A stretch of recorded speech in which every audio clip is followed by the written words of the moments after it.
আসসালামু আলাইকুম। আশা করি সবাই ভালো আছেন। আমার কথা শোনা যাচ্ছে কিনা আর স্ক্রিনটা দেখা যাচ্ছে কিনা একটু এনশিওর করবেন।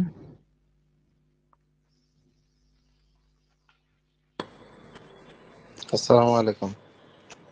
জি ভাইয়া, দেখা যাচ্ছে। রুবেল। ওকে। ক্লাসটা শুরু করি। আমরা ৪৬তম বিসিএস প্রিলির অধিকাংশই শেষ করেছি। গতদিন পর্যন্ত আমরা ইংলিশ লিটারেচার এন্ড ল্যাঙ্গুয়েজটা শেষ করেছি। আজকে সাধারণ বিজ্ঞান থেকে আমরা পড়া শুরু করব। সাধারণ বিজ্ঞানে একটু ব্যাখ্যাটা তুলনামূলক বড় হবে। এখানে কিছু প্রশ্ন আসছে যেটা কিনা প্রথমবারের মতো কিছু প্রশ্ন দেখা গেছে এখানে। তো প্রথমবারের মতো যেহেতু কিছু প্রশ্ন আসছে, তার মানে সেগুলো হচ্ছে নতুন টপিক। এই নতুন টপিকের ক্ষেত্রে তো একটু ব্যাখ্যা বেশি লাগবে, আর কিছু পুরাতন টপিক আছে, সেই পুরাতন টপিকেরও গুরুত্বপূর্ণ ইনফরমেশন সেগুলো আসলে শেয়ার হবে। দেখা যাক। তো রিসেন্ট আমরা দেখলাম যে ইয়েতে আপনার সাধারণ বিজ্ঞানে কিন্তু প্রশ্ন সহজ কঠিন হোক, মানে গত কয়েক বছর দেখা যাচ্ছে মোটামুটি 50% প্রশ্নই আসে আর কি। এই যে 15টার মধ্যে থেকে 60টা প্রশ্ন হয়তো কমন পড়ে, সব মিলাই আর কি, সবকিছু ধরলে। আমরা দেখলাম আরএসআই থেকে 5টা প্রশ্ন কমন আসছে। আমি দেখলাম যে এই 5টা প্রশ্নই কিন্তু মোটামুটি সবাই কমফোর্টেবলি আনসার করতে পেরেছে। 7টা 8টা এরকম ভালোভাবে পেরেছে। 10-এর উপরে খুব কম সংখ্যকই পেয়েছে এখানে। আচ্ছা, দেখা যাক নিচের কোনটি গ্রিন হাউস গ্যাস নয়। এটা একটা কমন একটা প্রশ্ন ছিল, কিন্তু এই কমন প্রশ্ন থাকলেও এই প্রশ্নটা কিন্তু অনেকেই ভুল করেছে।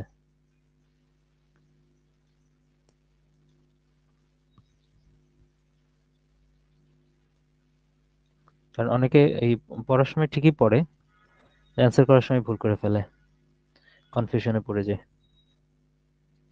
তাহলে এটা কোনটা হবে? গ্রিনহাউস গ্যাস নয় কোনটি? জলীয় বাষ্প, carbon die oxide, methane, nitric oxide. এখন নাইট্রিক অক্সাইড বা হচ্ছে নাইট্রোজেনের অক্সাইডও কিন্তু একটা আছে যেটা গ্রিনহাউস গ্যাসের মধ্যে পড়ে। তো একটা কনফিউশন কিন্তু তৈরি হবে যে সবগুলোই মনে হবে যে গ্রিনহাউস গ্যাস। তাহলে নাইট্রিক অক্সাইড কিন্তু গ্রিনহাউস গ্যাস নয়। নাইট্রিক অক্সাইড এসিড বৃষ্টির জন্য দায়ী। আমরা জানি এসিড বৃষ্টি যখন হয় তখন কিন্তু এটার একটা ভূমিকা রয়েছে।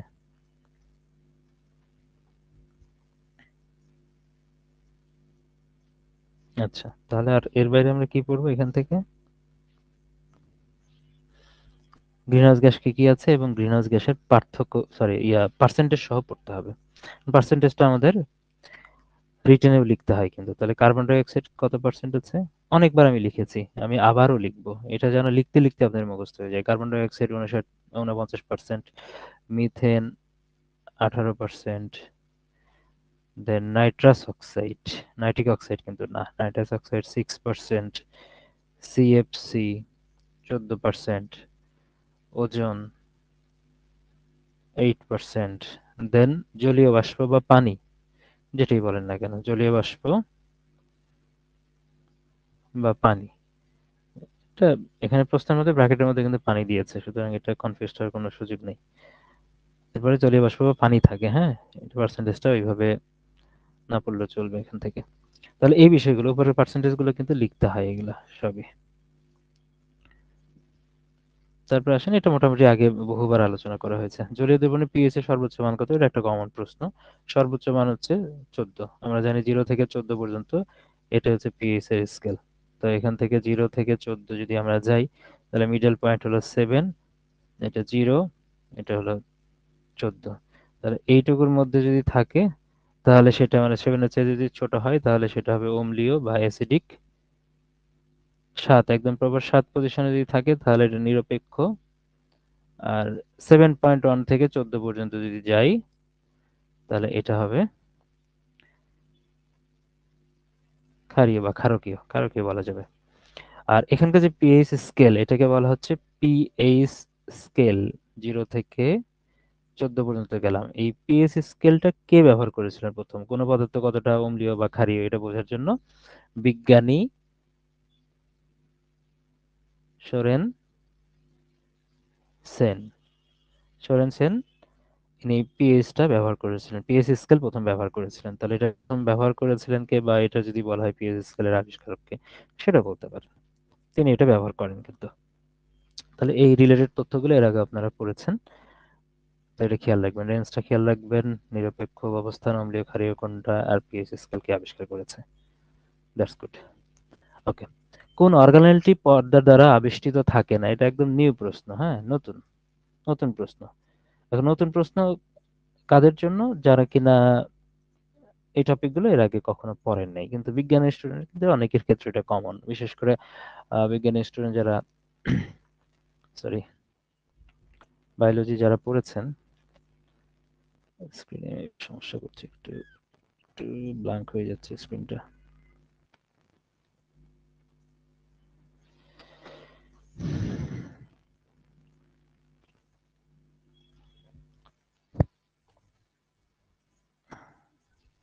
ওকে, তাহলে কোন অর্গানেলটি পর্দা দ্বারা আবিষ্কৃত থাকে না? আমরা যদি যারা এসএসসি ইন্টারমিডিয়েটে যারা পড়েছে, বিশেষ করে ইন্টারমিডিয়েটে এটা ছিল, ঝিল্লিবিহীন কিছু অঙ্গাণু থাকে। উদ্ভিদ কোষ এবং প্রাণী কোষের কথা আমরা যখন পড়েছিলাম, ঝিল্লিবিহীন কিছু অঙ্গাণু থাকে আর ঝিল্লিযুক্ত কিছু অঙ্গাণু থাকে। ঝিল্লি মানে বাইরের আবরণ, যেটা ঝিল্লিগুলো থাকে, এটা।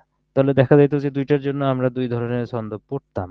তো অঙ্গাণু দুই ধরনের, সাধারণত বেসিক্যালি দুই ধরনের। তো যে অর্গানেলটি, যে অঙ্গাণু পর্দা দ্বারা আবিষ্ট নয়, পর্দা মানে ঝিল্লি, একই বিষয়।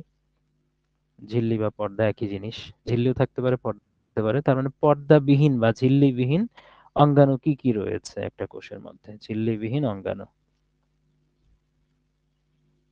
অঙ্গাণু কি কি রয়েছে, এটা। এটা পড়ার জন্য আসলে এক একজন এক এক ছন্দ দিয়ে পড়ে। কম করেও ছন্দটা ছোট করা যায়, বড় করা যায়। প্রত্যেক মাই সেরা, আবার অনেকে মামাই সেরা এটা দিয়েও করে, কারণ ওটার আবার বিশ্লেষণটা আবার আলাদা হয়। তাহলে প্রত্যেক মাই সেরা এটা দিয়ে কিন্তু মনে রাখা যায়। আবার মামাই সেরা যদি বলা হয়, তাহলে মামাই সেরা বললে এই যে প্রত্যেকের প্রো যেটা আছে, এই প্রো দিয়ে আবার একটা জিনিস বাদ যায়, একটা একটা অর্গানেল বা অঙ্গাণু কিন্তু বাদ যায় সেক্ষেত্রে। কিন্তু এক্ষেত্রে ওইটাকে আমি বাদ দিতে চাচ্ছি না, এই জন্য প্রত্যেকটা এখানে আমি অ্যাড করে দিলাম। তাহলে প্রত্যেকটা আমরা মনে রাখবো এটা প্রোটিওসোম। প্রোটিওসোম, দেন মাতে হচ্ছে মাইক্রো, দুইটাই মাইক্রো আর কি, হ্যাঁ। মাইক্রো, মাতে দুইটা আছে, মাইক্রোফিলামেন্ট, দেন মাইক্রো টিউবিউলস, এটা। তাহলে ই আছে, ইতে হচ্ছে ইন্টারমিডিয়েট ফিলামেন্ট, ইন্টারমিডিয়েট ফিলামেন্ট, এটা। আর সেরাতে, সে সেতে হচ্ছে সেন্ট্রিওল, সরি সেন্ট্রিওল লিখবেন। আর রাতে হলো রাইবোজোম, রাইবোজোম। তো খেয়াল করে দেখেন যে আপনি কিন্তু রাইবোজোম অ্যান্সারটা পাইছেন এখানে, একটা আছে অপশনের মধ্যে কিন্তু রাইবোজোম, ক্লোরোপ্লাস্ট, মাইটোকন্ড্রিয়া, দেন পারক্সিজম। তো এগুলোর মধ্যে কমন কোনটা? এই যে রাইবোজোম আসছে। তার মানে রাইবোজোমটা ঝিল্লিবিহীন একটা অঙ্গাণু বা অর্গানেলস। তাহলে এটা মনে রাখলেই হচ্ছে। আর অপোজিটে কিন্তু যে প্রশ্নই আসুক না কেন সেটা আপনি পারবেন। যদি আসে নিচের কোনটি ঝিল্লিযুক্ত পর্দা অঙ্গাণু, তার মানে এই এখানকার সবগুলো তো ঝিল্লিযুক্ত ডেফিনেটলি, ঠিক আছে। আর দেখা যাবে সেখানে আর কি থাকবে, ঝিল্লিযুক্ত অঙ্গাণু কোনটা। সেক্ষেত্রে দেখা যাবে যে এখান থেকে হয়তো সেন্ট্রিওল থাকলো অপশন কতে, খতে রাইবোজোম, গতে মাইক্রোফিলামেন্ট, আর ঘতে হয়তো মাইটোকন্ড্রিয়া দেওয়া থাকলো। তাহলে ঝিল্লিযুক্ত অঙ্গাণু তখন ওই মাইটোকন্ড্রিয়া, তাহলে ঝিল্লিবিহীন গুলো বাদ দিয়ে। তো একটাই মনে রাখেন, এই কয়টা বাদ দিয়ে বাদ বাকি আপনার হচ্ছে, তখন আপনি অপশন জাজ করে অ্যান্সার করবেন প্রশ্ন কি চেয়েছে। একটা মনে রাখলে এনাফ। দুইটা আসলে ছন্দটা মনে রাখার কোনোই দরকার নেই।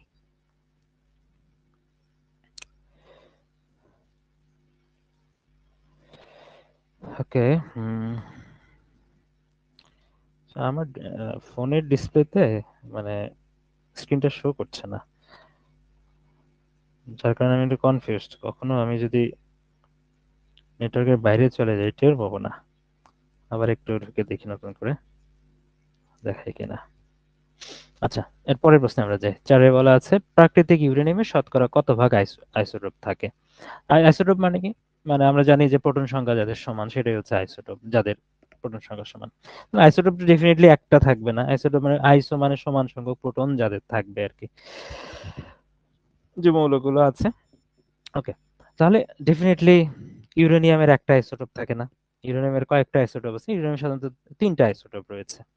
তাহলে প্রাকৃতিক ইউরেনিয়ামে বলছে যে এই 238 আইসোটোপ কত, শতকরা কত ভাগ আছে। তার মানে প্রাকৃতিক ইউরেনিয়ামে যে তিনটা আইসোটোপই আছে, তিনটা আইসোটোপের পার্সেন্টেজটা হয়তো বা একটু আইডিয়া রাখা দরকার। তবে আমরা জানি যে যে কয়টা আইসোটোপ রয়েছে তার মধ্যে সবচেয়ে বেশি আইসোটোপ থাকে হলো 238 ইউরেনিয়াম।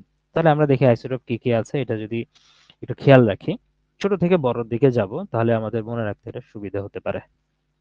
আইসোটোপ কি কি রয়েছে প্রথমে, আমি বলছি কয়টা, তিনটা থাকে। তাহলে উপরে হেডলাইনে আসলে কিছু লেখার দরকার নেই, এইটুকু দেখলেই মোটামুটি। আচ্ছা, হেডলাইন একটা করি, দেখলে তাহলে বুঝতে পারবেন। তাহলে একটা হলো আইসোটোপ, ইউরেনিয়ামের আইসোটোপ লিখতে পারেন পুরোটাতে, ইউরেনিয়ামের আইসোটোপ এটা লেখা থাকলো। তারপরে আমরা 234 ইউরেনিয়াম, 235 ইউরেনিয়াম, দেন 238 ইউরেনিয়াম লিখলাম, ব্যাস। তো এখানে পার্সেন্টেজটা আমরা তাহলে লিখতে চাই, এখানে শতকরা কতটুকু থাকে। 234 থাকে হচ্ছে খুবই কম, নগণ্য, নগণ্য নগণ্য নগণ্য, 0.005, এটা 0.7%। দেখেন এখন বাদ বাকি, তার মানে 99.3%-এ কিন্তু এটা থাকে, 99.3% সবচেয়ে বেশি কিন্তু এটাই থাকে।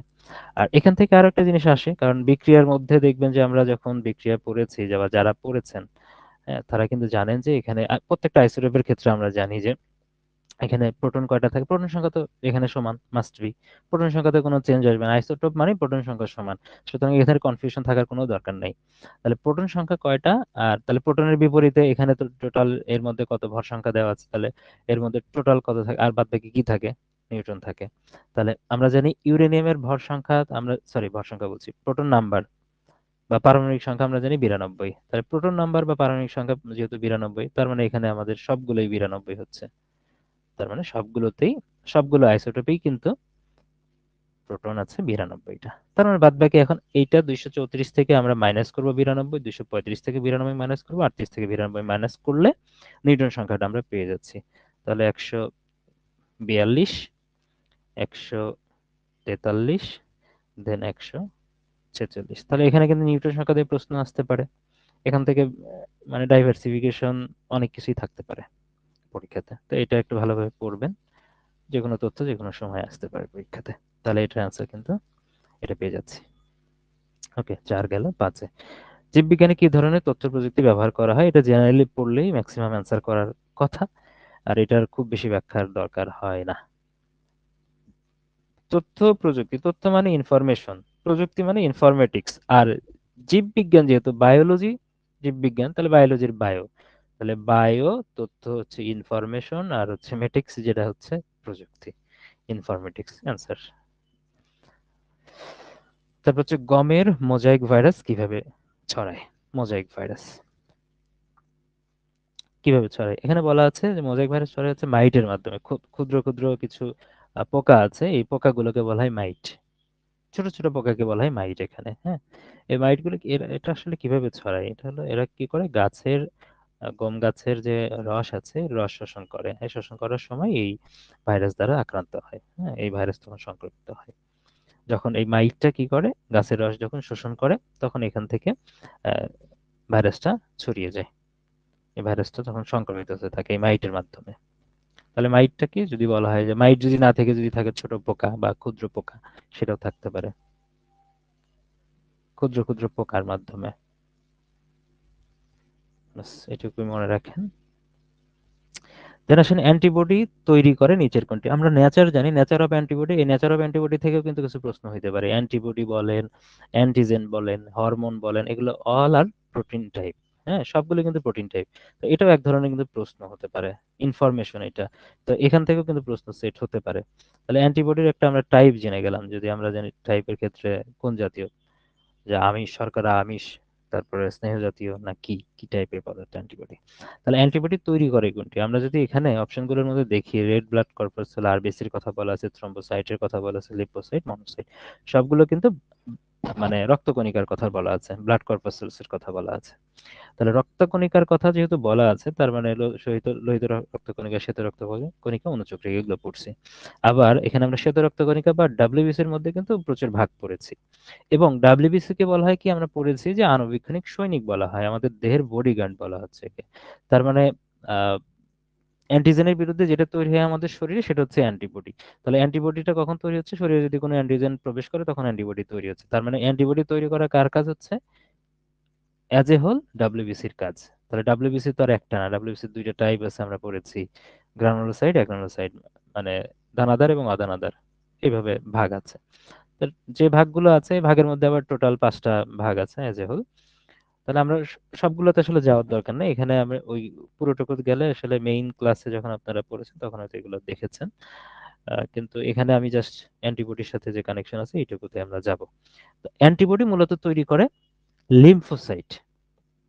এখানে দেখেন লিম্ফোসাইট অপশনের মধ্যে দেওয়া আছে শুধু বি লিম্ফোসাইট, তার মানে ডেফিনেটলি অ্যান্সার এটা, বি লিম্ফোসাইটই তৈরি করে। তো লিম্ফোসাইটের ভাগ আছে, তো বি লিম্ফোসাইট যেহেতু বলেছে তার মানে লিম্ফোসাইটের ডেফিনেটলি ভাগ আছে। সরি, লিম্ফো বানানটা ভুল হচ্ছে।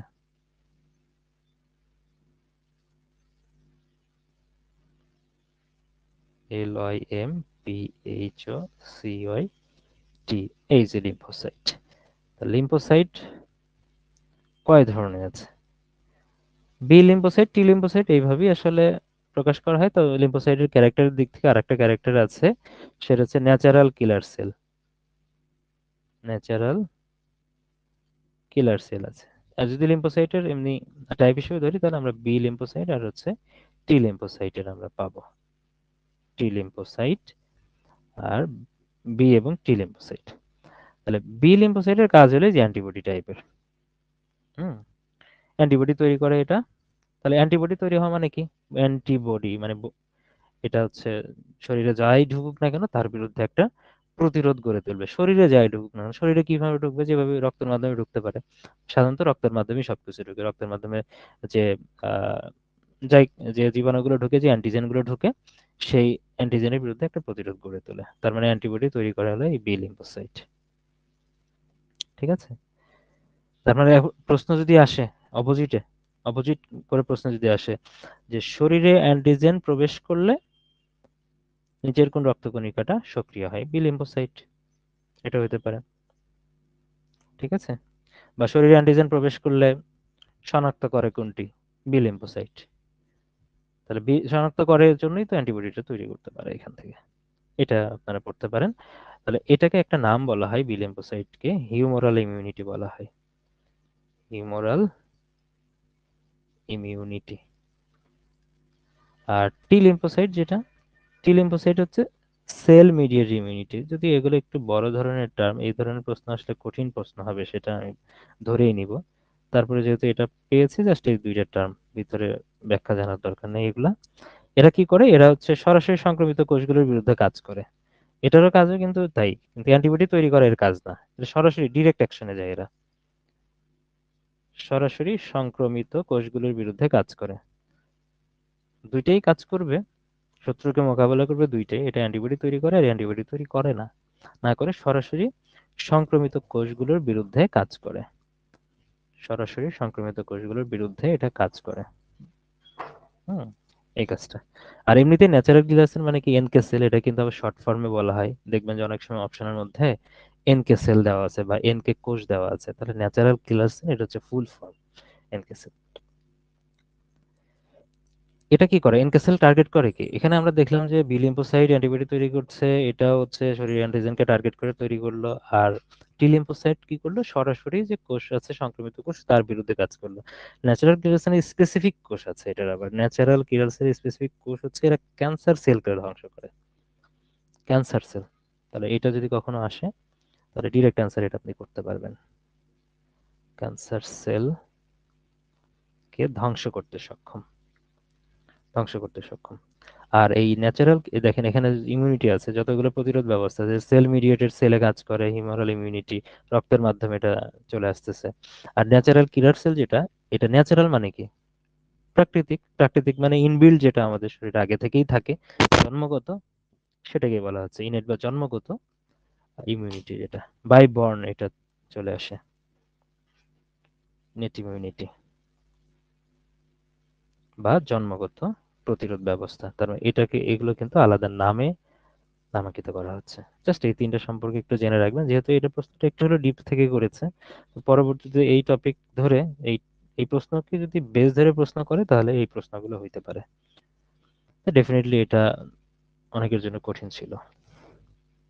ওকে, এটার ক্ষেত্রে আমি বলবো অত্যাবশ্যক অ্যামাইনো অ্যাসিড অনেকে পড়েছে, অনেকে আবার পড়ে নাই। অনেক সময় মনে হয়েছে যে এটা কঠিন প্রশ্ন। এই জিনিসটা কিন্তু আমি আগেও পড়িয়েছি, যদি এটা আমি মার্ক করি নাই, এটা আপনার আগেও পড়ার কথা। তো খেয়াল করে দেখেন, তখন চন্দ্রটা দেওয়া হয়েছিল প্রাইভেট টিম হল, এই নাম দিয়ে দেওয়া হয়েছিল। অ্যামাইনো অ্যাসিড থাকে অত্যাবশ্যকীয়, মানে এসেনশিয়াল এবং নন এসেনশিয়াল অ্যামাইনো অ্যাসিড আছে। তো আমরা এসেনশিয়াল অ্যামাইনো অ্যাসিড যেগুলো, এটা আমরা সাধারণত প্রাইভেট টিম হল দিয়ে মনে রেখেছিলাম। তো সেটা আমরা আলোচনা করি। পিভিটি, প্রাইভেট বলতে পুরো প্রাইভেট আমরা লিখবো না, পিভিটি। আর টিম হল, TIM। আর এইচ এ ডবল এল পুরোটা না, HEEL। জাস্ট এটাকে যে আমরা একসাথে উচ্চারণ করি, তাহলে প্রাইভেট টিম হল, এটা মনে রাখবো। তাহলে এটা আপনি চাইলে বাংলায় লিখতে পারেন, ইংলিশেও লিখতে পারেন, উচ্চারণের সুবিধার্থে আপনার যেটা মনে হয়। তাহলে পিতে হচ্ছে ফিনাইল অ্যালানিন। তাহলে বাংলা ইংলিশ দুইটাই লেখা যায়, অ্যালানিন।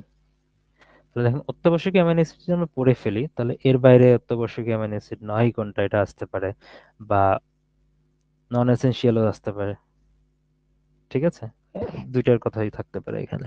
তাহলে এইগুলোর বাইরে যেগুলো আসবে সেগুলো অত্যাবশ্যকীয় নয় বা নন এসেনশিয়াল অ্যামাইনো অ্যাসিড। তাহলে এই কয়টা জিনিস আপনাকে খুব ভালোভাবে মনে রাখতে হবে। তাহলে ফিনাইল অ্যালানিন, তারপরে ভিতে হচ্ছে ভ্যালিন, আমি সিরিয়ালের নিচে লিখছি আপনারা। তারপরে থ্রিওনিন, আপনি বাংলা ইংলিশ দুইটাই লিখতে পারেন, অপশনে অবশ্য বাংলা ইংলিশ দুইটাই থাকবে, কারণ দুই মিডিয়ামের জন্য প্রশ্ন হয় যেহেতু, যদি যেহেতু এটা 46-এ আসছে, দেখতে পাচ্ছেন যে অপশনের মধ্যে বাংলা ইংলিশ দুইটাই আছে, সামনেও তাই থাকবে। আর টিমতে কি হচ্ছে, একটিতে হলো থ্রিওনিন, আর একটিতে হচ্ছে ট্রিপ্টোফ্যান। TRYPTOPHAN, tryptophan. আইতে হচ্ছে আইসোলিউসিন, LEUCINE। আর এমতে মিথিওনিন, মিথিওনিন। এইটা তিনটা গেল, পরের তিনটা। আচ্ছা, হিস্টিডিন, হিস্টিডিন। এলতে লিউসিন, আর হচ্ছে লাইসিন। ডাবল এলতে দুইটা, একটা লিউসিন আর একটা লাইসিন, কাছাকাছি নাম। আবার আইসোলিউসিনও আছে এখানে। ঠিক আছে, মনে থাকবে, কয়েকবার পড়লে এটা মনে থাকবে। নতুন পুরাতন সবাই পড়বেন, কারণ এই টাইপ প্রশ্ন যেহেতু আসছে গাইডলাইন হিসেবে পড়ে, যে কোনো বিসিএস এখান থেকে কিন্তু প্রশ্ন আসতে পারে, এবং গুরুত্বপূর্ণ টপিকও এটা বলা চলে। তাহলে এটা অ্যান্সার কি হচ্ছে, অত্যাবশ্যকীয় অ্যামাইনো অ্যাসিডের মধ্যে আমরা তাহলে কোনটা খুঁজে পেলাম এখানে? ডেফিনেটলি ভ্যালিনকে খুঁজে পেয়েছি এখানে। এখানে সেকেন্ডটা রয়েছে ভ্যালিন। ওকে, দেন যাই, প্রকৃতিতে মৌলিক বল কয়টি? এটাও ডেফিনেটলি প্রথমবারের মতো বিসিএস এসেছে কিন্তু, মৌলিক বল। প্রশ্নটা কঠিন ছিল না, মোটামুটি যারা ফিজিক্স পড়ে এসেছে তারা সবাই আনসার করতে পেরেছে। টিউশনি না করলে এটা পারবে, কারণ এটা সেই লেভেলের বেসিক প্রশ্নই ছিল বা পড়ার মধ্যে ছিল, এটা মনে থাকার কথা সবারই। তাহলে মৌলিক বল হচ্ছে চারটা। চারটা কি কি আছে সেই নামগুলো যদি একটু আমরা মনে রাখি, আর বক্স করেও লেখা যায়, বক্স করেও লেখা যায়, সুবিধা হবে। তো যেহেতু একবার প্রশ্ন এসেছে, তাহলে এটা সম্পর্কে একদম কম জানবো না আমরা, মোটামুটি জানার চেষ্টা করব।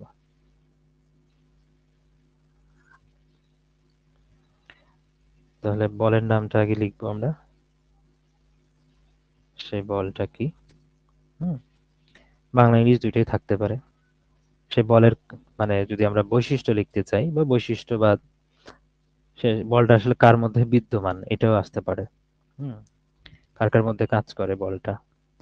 তারপরে যে কণার মাধ্যমে কাজ করে, এটা গুরুত্বপূর্ণ টপিক, যে কণার মাধ্যমে কাজ করে, কাজ করে, বা দায়ী কণা কোনটা, কণা, যে কণার মাধ্যমে কাজ করে।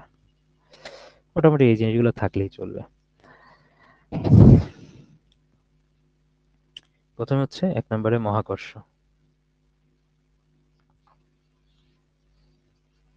হুম, দেন আমি লিখবো দুর্বল। এই যে সিরিয়ালে দিব, সেই সিরিয়ালে আপনারা লিখবেন দুর্বল নিউক্লিয় বল। নিউক্লিয় বল, কারণ আমি যেভাবে এখন শিখাবো তারা এইভাবে আপনার প্রত্যেকবারই পড়বেন, তাহলে অন্য একটা প্রশ্নের অ্যান্সার এই সিরিয়াল থেকে আপনার অ্যান্সারটা পেয়ে যাবেন। 3 নম্বর হলো তড়িৎ চুম্বকীয় বল, ইলেকট্রোম্যাগনেটিক, বাংলা ইংলিশ দুটোই থাকতে পারে। উইক নিউক্লিয় বল, উইক নিউক্লিয়ার, এবার থাকতে পারে মহাকর্ষ বল, গ্র্যাভিটেশনাল ফোর্স থাকতে পারে। তড়িৎচুম্বকীয়, 4-এ গিয়ে হচ্ছে সবল নিউক্লিয় বল, স্ট্রং নিউক্লিয়ার ফোর্স, সবল নিউক্লিয় বল। তাহলে দেখেন এটা সিরিয়ালে কেন এটা লিখলাম 1 2 3 4 এই সিরিয়ালে মনে রাখবেন সবচেয়ে দুর্বল বল হচ্ছে মহাকর্ষ, তার চেয়ে শক্তিশালী এটা, তার চেয়ে শক্তিশালী এইটা, সবচেয়ে বেশি শক্তিশালী সবল নিউক্লিয় বল। তাহলে এটা যদি আপনার গ্রেটার দ্যান বা লেস দ্যান দিয়ে যদি কোনো প্রশ্ন হয় যে মৌলিক বলগুলোর যে শক্তিমাত্রা আছে, শক্তিমাত্রার কোনটি সঠিক ক্রম, এভাবে আসতে পারে পরীক্ষায়। তাহলে সিরিয়ালে মহাকর্ষ, দুর্বল, তড়িৎচুম্বকীয় এবং সবল নিউক্লিয় বক্স এইভাবে থাকবে, এভাবে আপনার মনে থাকবে। মহাকর্ষ গ্র্যাভিটেশনাল বল হচ্ছে পৃথিবীর দুইটা বস্তু একে অপরকে যে আকর্ষণ করে, যে আকর্ষণের যে ফোর্সটা সেটা হচ্ছে গ্র্যাভিটেশনাল ফোর্স। এখন এর মধ্যে কিন্তু পরীক্ষায় আসে কোনটা, আমরা তো তো পরীক্ষায় এটা আসবে না যে দুইটা স্যান্ডেলের মধ্যে কোন ফোর্স আসছে, এটা আসবে না। হয়তো মহাবিশ্বের মধ্যে যে গ্রহ নক্ষত্র আছে এখান থেকে প্রশ্ন আসতে পারে, গ্রহ নক্ষত্র গ্যালাক্সির মধ্যে যে আকর্ষণ বলটা কাজ করে সেটা গ্র্যাভিটেশনাল ফোর্স। তাহলে একটা জিনিস আরেকটা খেয়াল রাখতে হবে, মহাকর্ষের যে ফোর্সটা আছে এটা কিন্তু শুধুমাত্র আকর্ষণ ধর্মী, নো বিকর্ষণ ধর্মী, শুধু এখানে আকর্ষণ করবে। হুম, এটা শুধু আকর্ষণ করবে, তার মানে শুধু আপনি লিখতে পারে। তাহলে এটা শুধু কাছে টানবে, দূরে ঠেলবে না মহাকর্ষ বল। তাহলে কি গ্রহ নক্ষত্রের মধ্যে যে আকর্ষণটা থাকে সেটা কিন্তু এই ফোর্সটা, গ্রহ নক্ষত্র গ্যালাক্সি হটে, তাহলে যা কিছু লিখতে পারেন এখানে। যে কণার মাধ্যমে, কণাগুলো আসলে পরেই নিয়ে আসি আমি, একের পরে তিনে যাবেন, মানে এটা একের পর দুই দিতে পারতাম, মানে মানে দুইয়ে তড়িৎচুম্বকী দিতে পারতাম, এটা আমি সিরিয়ালে দিয়েছি, শক্তিমাত্রার বিচারে দিয়েছি। তাহলে তিনে আমরা লিখবো, যেহেতু দুর্বল নিউক্লিয় সবল নিউক্লিয় মনে হয় যে এরা পাশাপাশি থাকা উচিত, দুইয়ের সাথে চার জোড় আর বেজোড় একসাথে করলাম। আর তড়িৎচুম্বকী কি করে, আকর্ষণ বিকর্ষণ দুটেই করে, এটার আকর্ষণ বিকর্ষণ দুইটাই হবে, উভয় ধর্মই আছে এর মধ্যে। হুম, এটা চার্জযুক্ত কণিকার মধ্যে কাজ করে, আমরা যে সমজাতীয় বিকর্ষণ করে, বিপরীত জাতীয় গুলো আকর্ষণ করে, তাই না? তাহলে এখান থেকে কিন্তু ইজিলি আমরা বুঝতে পারবো যে চার্জযুক্ত যে কণাগুলো আছে, এই চার্জযুক্ত কণার মধ্যে এটা কাজ করে, কণার মধ্যে চার্জযুক্ত কণা সমধর্মীয় চার্জ যেটা বিকর্ষণ করবে, বিপরীতধর্মী চার্জ পরস্পরকে আকর্ষণ করবে, দ্যাটস ইট। তার মানে এখান থেকে আমরা দুইটাই পাচ্ছি, কণা আমরা পরে লিখছি। আর দুর্বল নিউক্লিয় বলের ক্ষেত্রে আমরা কি বলবো, দুর্বল নিউক্লিয় বল, এটা যেহেতু দুর্বল, নিউক্লিয়ারের বন্ধনটা খুবই উইক, তা নিউক্লিয়াসের বন্ধন যদি খুব উইক হয় অল্পতেই ভেঙে যাবে, আর ভেঙে যাওয়া মানে কি, ক্ষয় হয়ে যাবে। তাহলে এটা মনে রাখবেন এইভাবে যে পরমাণুর পরিবর্তন ঘটায়, তাহলে পরমাণুর পরিবর্তন ঘটায়। আর এখান থেকে একটা উল্লেখযোগ্য উদাহরণ পরীক্ষায় আসতে পারে, বিটা ক্ষয়। এই উদাহরণটা কিন্তু পরীক্ষায় আসে যে বিটা ক্ষয়ের জন্য দায়ী কোন বলটি, তাহলে দুর্বল নিউক্লিয় বল আসতে পারে। এটা এই প্রশ্ন কিন্তু ইন্টারমিডিয়েট লেভেলে বহুবার এসেছে। তাহলে ইন্টারমিডিয়েট লেভেল থেকে যদি প্রশ্নটা আসে তাহলে এগুলো কিন্তু যে কোনো সময় পরীক্ষায় তুলে দিতে পারে এখানে। তাহলে সবল নিউক্লিয় বল কি করবে, সবল সহজে কি যেতে দিবে, নিউক্লিয়াসকে সহজে কি ভেঙে ভেঙে যেতে দিবে, দিবে না। তার মানে এটা নিউক্লিয়াসকে ধরে রাখবে, পরমাণু নিউক্লিয়াসকে ধরে রাখবে, এক কথা এটা মনে রাখবেন, পরমাণু নিউক্লিয়াসকে ধরে রাখে। এই নতুন কিছু প্রশ্ন আসার কারণে ব্যাখ্যাটা আসলে বেশি দিতে হচ্ছে, মানে ক্লাসের মতো করে পড়াতে হচ্ছে, মানে একদম মেইন ক্লাসের মতো, পরমাণু নিউক্লিয়াসকে ধরে রাখে। তাহলে নিউক্লিয়াসকে ধরে রাখছে, তাহলে উদাহরণ হিসেবে আসলে আমরা কি দিতে পারি, নিউক্লিয়াসের গঠন পরীক্ষায় আসতে পারে, নিউক্লিয়াসের গঠন, তাহলে গঠনের মধ্যে সবল নিউক্লিয় বল কাজ করে। আর যে কণার মাধ্যমে কাজ করে এটা আমি কিন্তু 3 স্টার দিতেই পারি, আসতে পারে, যে কণার মাধ্যমে কাজ করে, এটা গ্রাভিটেশনাল ফোর্স, তাহলে কাজ করবে গ্রাভিটনের মাধ্যমে, গ্রাভিটন কণা, ঠিক আছে। আর তড়িৎ চুম্বকীয়, আর তড়িৎ চুম্বকীয় ব্যাপারটা আমরা পড়েছি, আলো তড়িৎ চুম্বকীয় তরঙ্গ আমরা এইভাবে পড়েছি। তাহলে তড়িৎ চুম্বকীয় কণার মধ্যে আমরা ফোটন পড়েছি, তাহলে ডেফিনেটলি এটারও কিন্তু যে কণাটা সেই কণাটার নাম কিন্তু ফোটন কণা। 3 নম্বরে কিন্তু লিখছি, একের পরে কিন্তু তিনে লিখছি, গ্রাভিটন মানে ফোটন। আর তো আর পরীক্ষায় আসলে কিন্তু 1 আর 3ই আসার চান্স রয়েছে সবচেয়ে বেশি, 1 এবং 3 সবচেয়ে বেশি চান্স রয়েছে যে যে কণার মাধ্যমে কাজ করে সেটা হচ্ছে গ্রাভিটন, এবং ফোটনের মাধ্যমে এটা কাজ করে। গ্রাভিটন এবং ফোটন এটা সবচেয়ে বেশি ইম্পর্টেন্ট 4টার মধ্যে। এখন বাদ বাকিগুলো ভদ্রতার খাতিরে পড়ে রাখতে হয়, যে দুইটা পড়ছেন আর দুইটাকে বঞ্চিত না করে লিখে রাখেন, পরীক্ষায় যদি কখনো আসে তাহলে আসবে। তাহলে গ্রাভিটন, ফোটন, এটা লিখবেন হচ্ছে গ্লুয়ন, এটা হচ্ছে গ্লুয়ন, দেন হচ্ছে বোসন। তাহলে এই,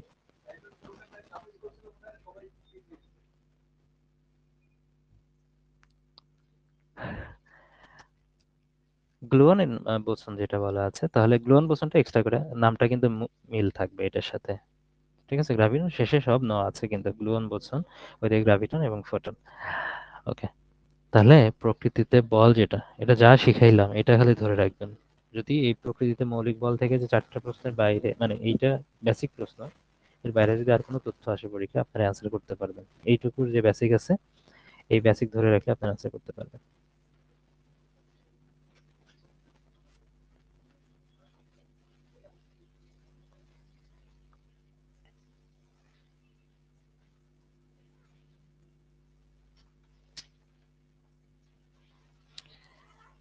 ওকে,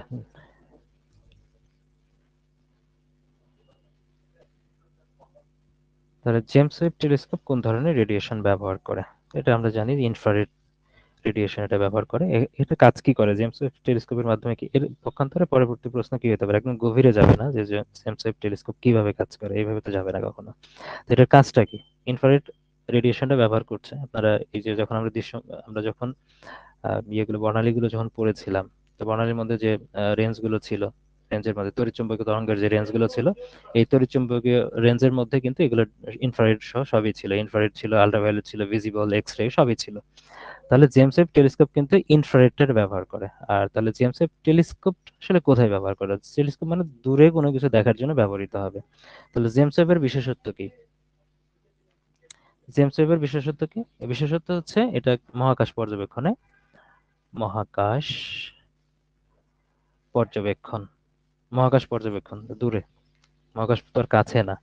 ঠিক, মহাকাশ পর্যবেক্ষণ যদি বলি, পক্ষান্তরে আমরা কি বলতে পারি, এখান থেকে যদি সাব পয়েন্ট হিসেবে থাকে, তাহলে আমরা বলতে পারি দূরের যে গ্যালাক্সি আছে সেগুলা। তাহলে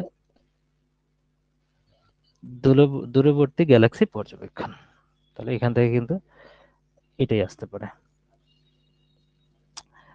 এটার বাইরে কিন্তু আর অন্য কিছু আসবে না আশা করা যায়।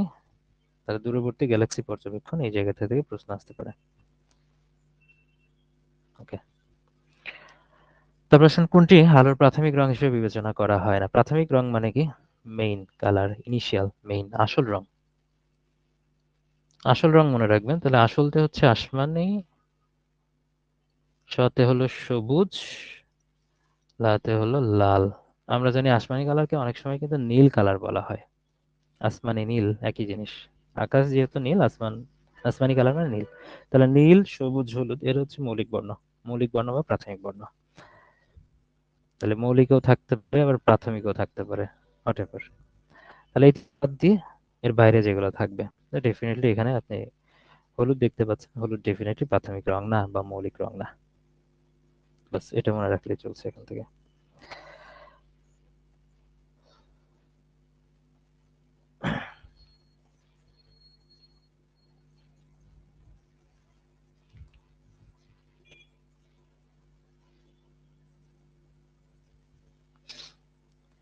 ওকে, তো নেক্সট প্রশ্ন, রক্ত জমাট বাঁধার জন্য প্রয়োজনীয় ভিটামিন কোনটি? ভিটামিন ক্লাসিফিকেশনটা এর আগে আমরা কিন্তু পড়েছিলাম। ভিটামিনের এই প্রশ্নের সাথে প্রাসঙ্গিকভাবে গুরুত্বপূর্ণ হচ্ছে কোনটা লিপিড দ্রাব্য আর কোনটা পানিতে দ্রাব্য ভিটামিন আছে। বিসি আর এডিই কে লিপিড দ্রাব্য, যেগুলো আপনারা পড়েছিলেন। তাহলে এই বিষয়টা কিন্তু আপনারা পড়বেন, আগেও পড়িয়েছি এই জিনিসটা, আবার এখানে পড়ে ফেলবেন। এডিই কে লিপিড দ্রাব্য, আর পানিতে দ্রাবণীয় যেটা আছে সেটা হচ্ছে বিসি, এটা আছে। তাহলে রক্ত জমাট বাঁধার জন্য কোন ভিটামিনটা দায়ী, বা দায়ী বলা যাবে না, ভূমিকা রাখে আর কি? তাহলে এখানে ভিটামিন কে। আমরা বলতে পারি এটা কিন্তু আবার একটু অন্যভাবেও এটা প্রশ্নটা করা যায়। কিভাবে প্রশ্নটা করতে পারবেন সেটা হচ্ছে,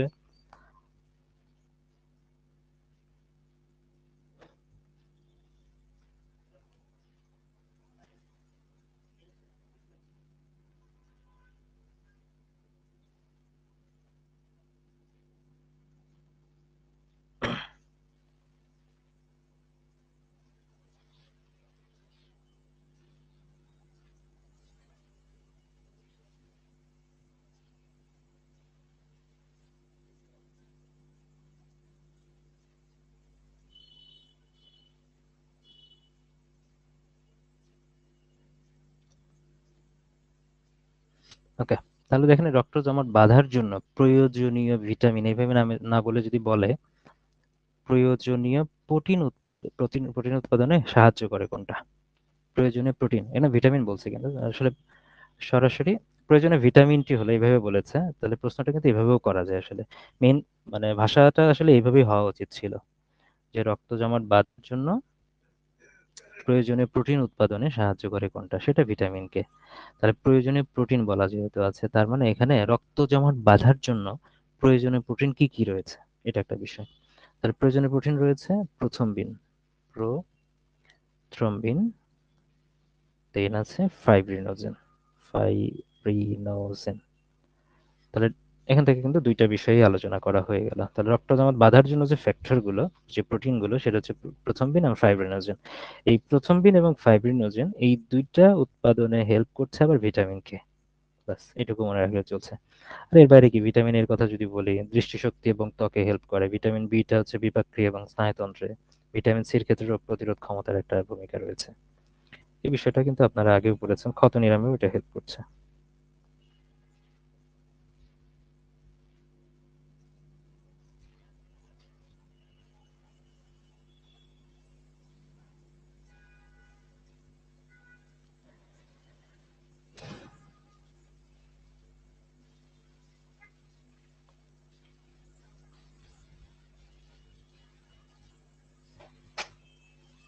ওকে, নেক্সট প্রশ্ন। ফোটন শক্তি ই এর সমীকরণটা কি? ফোটন শক্তি ই এর সমীকরণ, তাহলে ই এর সমীকরণ বলা হচ্ছে কি, আমরা জানি ই সমান এমনি সমীকরণটা জানি কি, E equal to H F. H F, তাহলে এইচটা হচ্ছে কি প্লাঙ্কের ধ্রুবক, আর এফটা আবার এফ দ্বারা কি আমরা কি বুঝি, এফ সমান কি লিখতে পারি, এফ সমান সি ডিভাইডেড বাই ল্যামডা। হুম, এফ সমান এফ এফ ল্যামডা যেরকম ভাবে আমরা পড়েছি সেভাবে। এখানে সি বলতে আসলে কি আলোর গতিকে বোঝাচ্ছে, আর ল্যামডা তো ডেফিনেটলি তরঙ্গ দৈর্ঘ্য, আর এটা বেগ। ঠিক আছে, এটা বেগ, আলোর বেগ যেটা যদি আমরা ধরি না কেন, তাহলে এখানে আমরা ই ইকুয়াল টু কি লিখতে পারি, F C divided by lambda. তাহলে ইর জায়গায় আমরা কি লিখতে পারি, তাহলে H C divided by lambda কোথায় রয়েছে, সেটা H C divided by lambda আছে খতে, ডেফিনেটলি এটা আনসার। তাহলে এখান থেকে আরো একটা তথ্য আমরা জানতে পারি যে এইচটাকে আসলে কি বলা হচ্ছে, এইচটাকে বলা হচ্ছে প্লাঙ্কের ধ্রুবক, তাই না? প্লাঙ্কের ধ্রুবক, এটা জানলেন। এখন এই প্লাঙ্কের ধ্রুবক থেকে আবার মানও আসতে পারে পরীক্ষাতে, সেই প্রশ্নটা আসলে কঠিন প্রশ্ন হবে ডেফিনেটলি, আর কঠিন প্রশ্ন কিন্তু পরীক্ষায় আসবে। অনেক প্রশ্ন আমরা দেখেছি, কঠিন কিছু প্রশ্ন কিন্তু আসতে দেখা গেছে। 10⁻34 জেডএস, 34 জেডএস।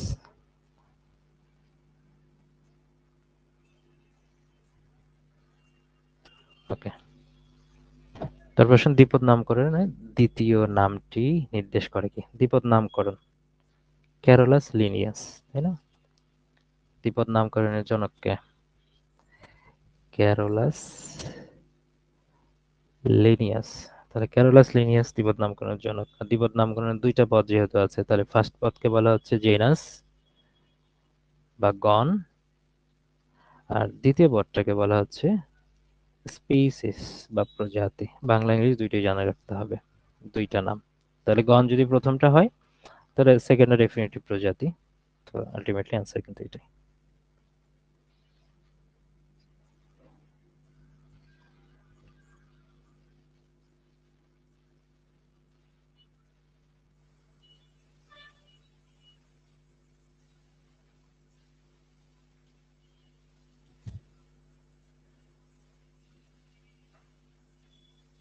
ওকে, তারপরে আসি ধাতব কার্বনেটের সাথে অ্যাসিডের বিক্রিয়ায় উৎপন্ন হয় কি?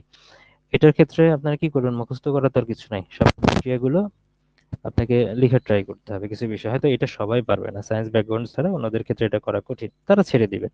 তো তার জন্য যে এখন বিক্রিয়া মুখস্থ করতে বা বিক্রিয়া শিখতে শুরু করে দিবেন তার কোনো দরকার নেই। কারণ এই প্রশ্ন যদি আসে তাহলে আপনার জন্য হয়তো আনকমন থাকবে, আপনি ছেড়েই দিবেন, দরকার নেই। নন সায়েন্স ব্যাকগ্রাউন্ড যারা আছেন তারা এগুলো পড়ার দরকার নেই নতুন করে। তাহলে ধাতব কার্বনেটের সাথে আমরা যে যে যে কোনো ধাতব কার্বনেট নিব, যারা সায়েন্স ব্যাকগ্রাউন্ড আছে তারা যদি এইভাবে আপনার মনে না রাখতে পারেন, তাহলে আপনার বিক্রিয়াটা লিখবেন। তাহলে ধাতব কার্বনেট মানে কি, আমরা সোডিয়াম কার্বনেট নিলাম, এর সাথে অ্যাসিডের বিক্রিয়া মানে হাইড্রোক্লোরিক অ্যাসিড। তাহলে হাইড্রোক্লোরিক অ্যাসিড কি কি উৎপন্ন হতে পারে, এখানে সোডিয়াম ক্লোরাইড উৎপন্ন হতে পারে, এপাশে কার্বন ডাই অক্সাইড উৎপন্ন হতে পারে যেহেতু CO3 রয়েছে, আবার এখানে অক্সিজেন একটা বেশি রয়েছে, এখানে হাইড্রোজেন রয়েছে, তার মানে H2O পানি উৎপন্ন হতে পারে। তাহলে দেখলাম এটা লবণ, এটা কার্বন ডাই অক্সাইড এবং পানি, এই সবগুলোই উৎপন্ন হয় ডেফিনেটলি। এখানে সময়টা একটু বেশি লাগলো, কিন্তু বিজ্ঞানের 15টা প্রশ্ন শেষ করতে সময়টা তুলনামূলক বেশি লাগলো, কারণ এখানে ব্যাখ্যাটা বেশি ছিল। ওকে, দেন আসেন কম্পিউটার এবং তথ্য প্রযুক্তি। কম্পিউটার এবং তথ্য প্রযুক্তির মধ্যে এখানে 15টা প্রশ্নের মধ্যে 12টা প্রশ্ন কিন্তু আমরা দেখেছি যে কমন আসছে, তার মানে এখানে কমন বেশি এসেছে। আর কমন যদি বেশি এসেছে, ব্যাখ্যাটা একটু কম থাকলেও চলবে, কারণ এই ব্যাখ্যাগুলো এর আগে আমি বহু দিয়েছি। জাস্ট সেই ব্যাখ্যাগুলো আমি এখানে লিখবো না, আপনার জাস্ট আলোচনা করবো হয়তো, কারণ আগে বহুবার লেখা হয়েছে, আপনারা সেগুলো পড়েছেন। তো এটা জাস্ট এখানে রিভিউ করলেই এনাফ।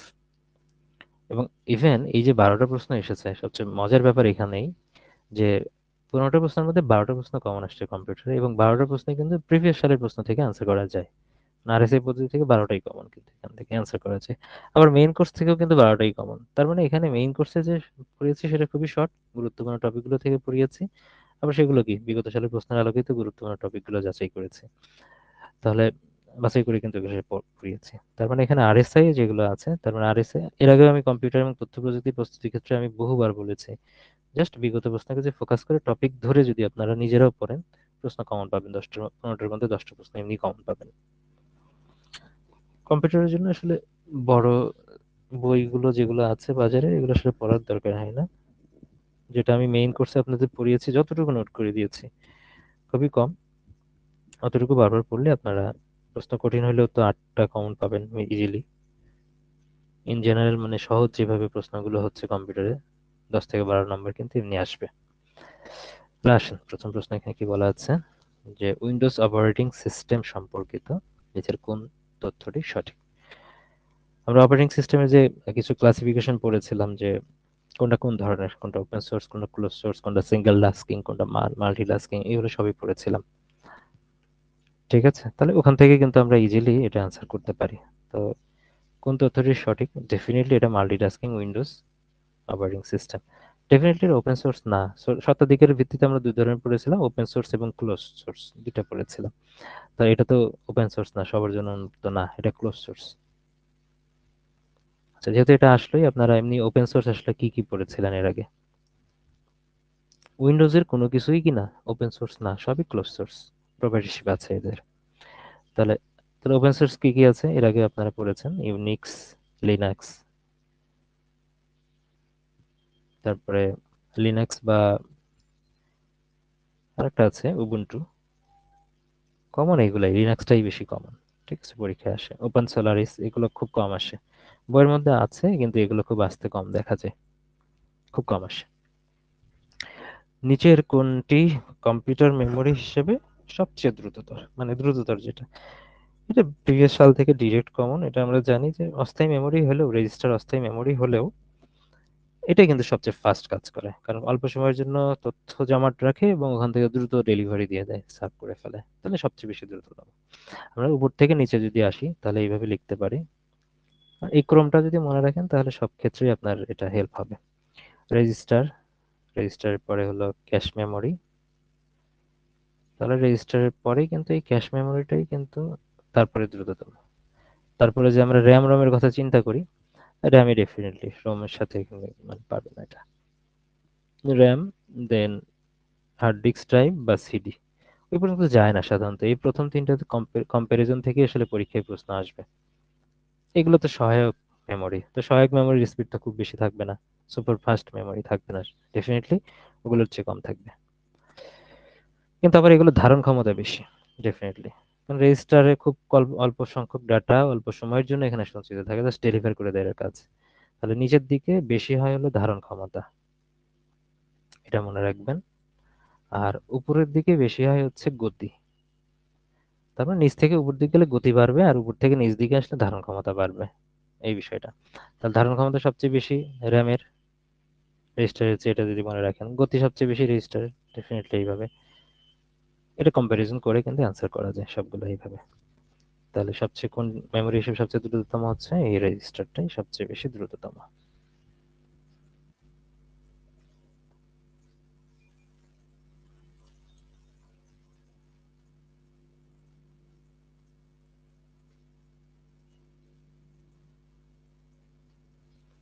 ওকে, দেন থার্ড প্রশ্ন, নিচের কোনটি কম্পিউটার সিস্টেমের কর্মক্ষমতায় কোনো ভূমিকা রাখে না? প্রশ্ন কিন্তু এই জায়গাটাতে আছে, কর্মক্ষমতা। এখানে কোনটার কোনো ভূমিকা নাই। আমরা কিছুক্ষণ আগে যে প্রশ্নটা পড়লাম ওখানে আমরা রেজিস্টার পড়লাম, ক্যাশ মেমোরি পড়লাম, খেয়াল করে দেখেন। আচ্ছা, খেয়াল করে দেখেন, উপরের প্রশ্নেই গেলে এটা কম্পেয়ার কম্পেয়ার করলে এটা অ্যান্সার করতে পারবেন ইজিলি। রেজিস্টার কম্পিউটারে যে খুব অল্প সময়ের জন্য ডাটা জমা রাখে, খুব অল্প পরিমাণ ডাটা জাস্ট পাস করে দেয়। এটা ছাড়া তো কাজ হবেই না। রেজিস্টার মেমোরি, ক্যাশ মেমোরি যেটা প্রসেসরের মধ্যে আর মেইন ডিস্ক মানে র্যামের মধ্যে থাকে, তাহলে এটাও লাগবে। কম্পিউটারের মধ্যে কাজ এগুলো ছাড়া করতে পারবে না, ক্যাশ মেমোরি ছাড়া করতে পারবে না, র্যামও তাই, র্যাম ছাড়া তো কাজ হবে না। সিরিয়ালে আর এই যে এইচডিডি আর সিডিজি লিখছি, এগুলো সহায়ক মেমোরি। ঠিক আছে, এগুলো স্টোরেজের জন্য আলাদাভাবে ব্যবহার করা হচ্ছে এটা। কিন্তু এই তিনটা ছাড়া তো কম্পিউটার কোনো কাজই করতে পারবে না। তো আসেন দেখেন এই তিনটা আছে কিনা অপশনের মধ্যে। র্যাম আছে, ক্যাশ মেমোরি আছে, রেজিস্টার আছে, তাহলে এই তিনটা ডেফিনেটলি লাগবে। লাগবে। তাহলে এটা সাইজ অফ রুম, এখন রুমের সাইজ কম বেশি হোক না কেন এটার উপর কোনো, কারণ রোমের কাজটা কি, এটা ডাটা সংরক্ষণ করা আর চালু করার জন্য প্রয়োজনীয় যে ডাটাগুলো লাগে সেগুলো এখানে জমা থাকে চালু হওয়ার জন্য। তো চালু হওয়ার পরে যে কর্মক্ষমতায় সবচেয়ে বেশি ভূমিকা রাখে, রেজিস্টার, তারপর ক্যাশ মেমোরি, তারপর র্যাম। তার মানে এগুলোতে এগুলোর কিন্তু ভূমিকা রয়েছে। সিপিইউ আর র্যামের মধ্যে থাকে হচ্ছে ক্যাশ মেমোরিটা, সিপিইউ আর র্যামের মধ্যে। রেজিস্টারের কাজ আমি কিছুক্ষণ আগে বলছি। আর র্যাম যত বড় হবে তত বেশি প্রসেস, মানে প্রোগ্রামগুলো তত বেশি প্রসেস করবে। ঠিক আছে, তত দ্রুত প্রসেস হবে। তাহলে র্যামের সাইজের উপর কিন্তু নির্ভর করে কাজ, যে কম্পিউটারটা মানে ফাস্ট কাজ করবে না স্লো কাজ করবে। তো র্যামের সাইজের উপর কিন্তু নির্ভর করে, র্যাম বেশি হলে এটা ফাস্ট কাজ করবে। বাস এইটাই। নিচের কোনটি অক্টাল সংখ্যা 24-এর সঠিক বাইনারি রূপ? দেখেন, অক্টাল থেকে বাইনারি রূপে কিন্তু দুইটা ফরম্যাটে যাওয়া, একটা হচ্ছে নাম্বারিং সিস্টেমের মাধ্যমে সরাসরি যাওয়া যায়, যে আপনি নাম্বারটা লিখবেন। আমরা জানি যে বাইনারি মানে হচ্ছে 0 আর 1, এছাড়া তো আর কোনো কিছু না। এর এর বাইরে হচ্ছে ক্যালকুলেশনের মাধ্যমেও কিন্তু অক্টাল থেকে বাইনারি রূপে যাওয়া যায়। তো অক্টাল থেকে বাইনারি রূপ বা হচ্ছে বড় ডিজিট যদি হয়, যেগুলো আপনি হয়তো বা 3 থেকে 4 ডিজিট যদি হয়, তাহলে সেক্ষেত্রে আপনার হয়তো ক্যালকুলেশনের মাধ্যমে যাওয়াটা আপনার জন্য ইজি হতে পারে। কিন্তু যেহেতু দুইটা ডিজিট আছে, এটা সরাসরি নাম্বারিং করে গেলেই দ্রুত অ্যান্সার বের করা যাবে।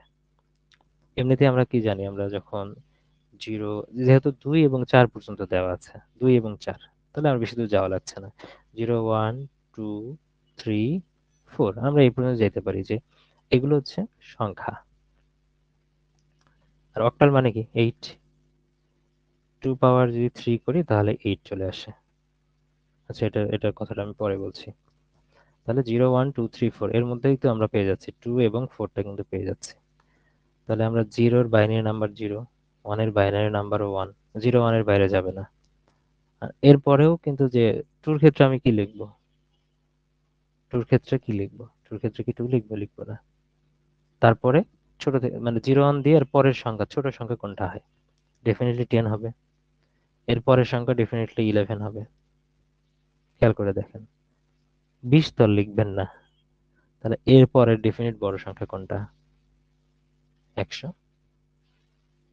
কারণ 1 আর 0-এর বাইরে আপনি আর কিছু লিখতে পারবেন না। তাহলে আপনি পেয়ে গেলেন, তাহলে 2 এর মান পেলেন হচ্ছে 10, আর 4 এর মান পেলেন হচ্ছে 100। তাহলে 10 আর 100, এখানে 3টা ডিজিট কিন্তু, কিন্তু এখানে আবার 2টা ডিজিট। কিন্তু অক্টাল সংখ্যার যে হচ্ছে বেজ আপনি যখন নিবেন, তাহলে 2 এর পাওয়ার হচ্ছে 3, তার মানে এখানে পাওয়ার যেটা আছে 3, তাহলে অক্টাল সংখ্যার যে নাম্বারটা নিতে হবে 3 ঘর পর্যন্ত নাম্বারগুলো নিতে হবে। তাহলে এখানে 3 ঘর পরিপূর্ণ করা আছে 4-এর জন্য, 2 এর জন্য কিন্তু পরিপূর্ণ করা নাই। যেটা পরিপূর্ণ করা নাই তাহলে সেই জায়গায় একটা জিরো বসবে, তার আগে জিরো বসবে। আমরা জানি যে 1-এর আগে আপনি জিরো বসালে এর মান কিন্তু একই থাকে, 2-এর আগে জিরো বসালে এর মান কিন্তু 2ই থাকে সেই জায়গা থেকে। তাহলে দেখেন এই ফরম্যাটটা কোথায় আছে, 0 1 2 আর হচ্ছে 1 0 0 2, ব্যাস এটাই অ্যান্সার।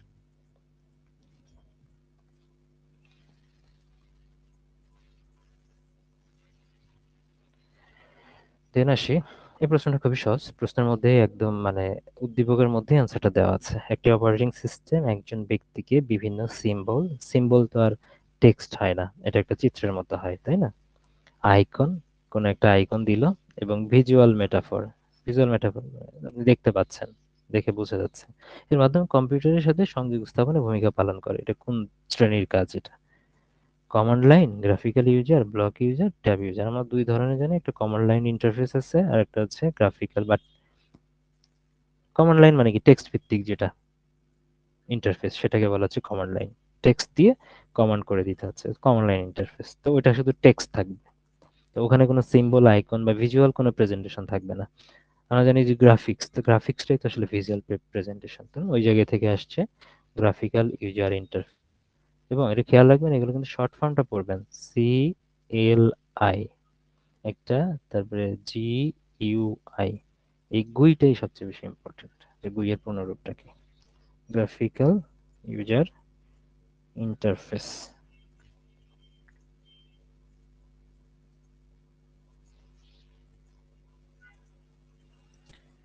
এই গুইটাই আপনারা মনে রাখবেন। ওকে,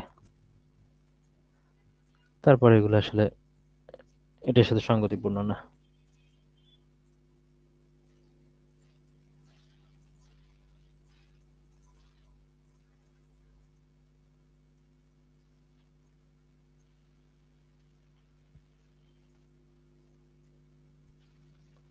দেন যাই, নিচের কোন বিবৃতিটি কম্পাইলার সম্পর্কিত সঠিক?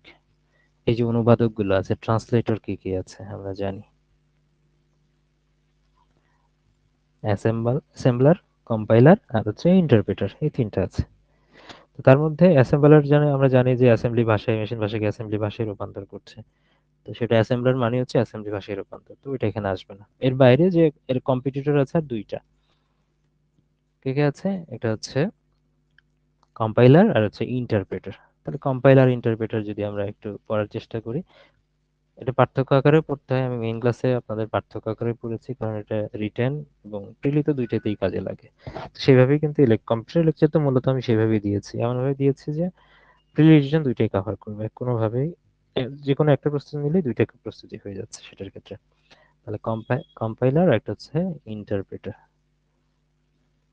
তাহলে এটা মনে রাখবেন, কম্পাইল করা, একসাথে কম্পাইল করে, এইভাবে মনে রাখবেন। আর ইন্টারপ্রেটার মানে কি, ইন্টারপ্রিটেশন দিচ্ছে, ব্যাখ্যা দিচ্ছে, লাইন ধরে ধরে ধরে ধরে ব্যাখ্যা দিচ্ছে, এইভাবে মনে রাখলে হচ্ছে। তার মানে কম্পাইল, এক কম্পাইলার মানে কি, কম্পাইল করে করছে, কম্পাইল মানে এক জায়গায় করে করছে, তার মানে পুরো প্রোগ্রাম একবারে অনুবাদ করবে, সেটা হচ্ছে কম্পাইলার। তাহলে এটা সঠিক, এবং এটাই কিন্তু গ নম্বর অপশনে সঠিক হিসেবে দেওয়া আছে। তাহলে কম্পাইল করে করবে, তাহলে পুরো প্রোগ্রাম একসাথে অনুবাদ করবে, কম্পাইল করে। ব্যাস, এইভাবে মনে রাখলে অ্যান্সার। আর ইন্টারপ্রেটার মানে কি, ব্যাখ্যাটা কি, তো মানে মানুষ যখন পড়ায়, আমি যখন পড়াচ্ছি আপনার লাইন ধরে ধরে ব্যাখ্যা দিচ্ছি, তাহলে ইন্টারপ্রিটেশন দিচ্ছি, তাহলে লাইন ধরে ধরে, লাইন বাই লাইন। তাহলে লাইন বাই লাইন, আচ্ছা আমি শর্টই লিখলাম লাইন বাই লাইন। তাহলে প্রত্যেকটা লাইন পড়বে ইন্টারপ্রেটার, তারপর অনুবাদ করবে। আর আপনি খেয়াল করেন, পুরো প্রোগ্রাম কম্পাইল করে একসাথে অনুবাদ করতেছে, সময় কোনটাতে বেশি লাগবে? আরেকটা হচ্ছে লাইন বাই লাইন পড়ে পড়ে অনুবাদ করতেছে। এখান থেকে আইডিয়া যে কোনটা কাজ করতে বেশি সময় লাগবে, কোনটাতে কম সময় লাগবে। তো কম্পাইলার যেহেতু পুরোটা একসাথে কম্পাইল করে অনুবাদ করছে, তাহলে এটাতে কম সময় লাগবে। এই সময় থেকে কিন্তু প্রশ্ন আসে, এবং ব্যাখ্যা, সরি, যখন রিটার্নে লিখবেন তখন কিন্তু পার্থক্যের মধ্যে অটোমেটিক্যালি সেট সেট করতে পারবেন। আর ইন্টারপ্রেটার মানে কি, লাইন বাই লাইন ধরে ধরে পড়াচ্ছে, সময় বেশি লাগবে। এই যে আমি ধরে ধরে পড়াচ্ছি, সময় ডেফিনেটলি বেশি লাগবে, সময় বেশি লাগবে, ব্যাস। তা মোটামুটি অন্য অপশনগুলো জাজ করে আপনি অ্যান্সার করতে পারবেন যে কোনটা কার জন্য, ইন্টারপ্রেটারের জন্য কোনটা আর কম্পাইলারের জন্য কোনটা। ডেফিনেটলি কম্পাইলারের জন্য কিন্তু একটাই আছে।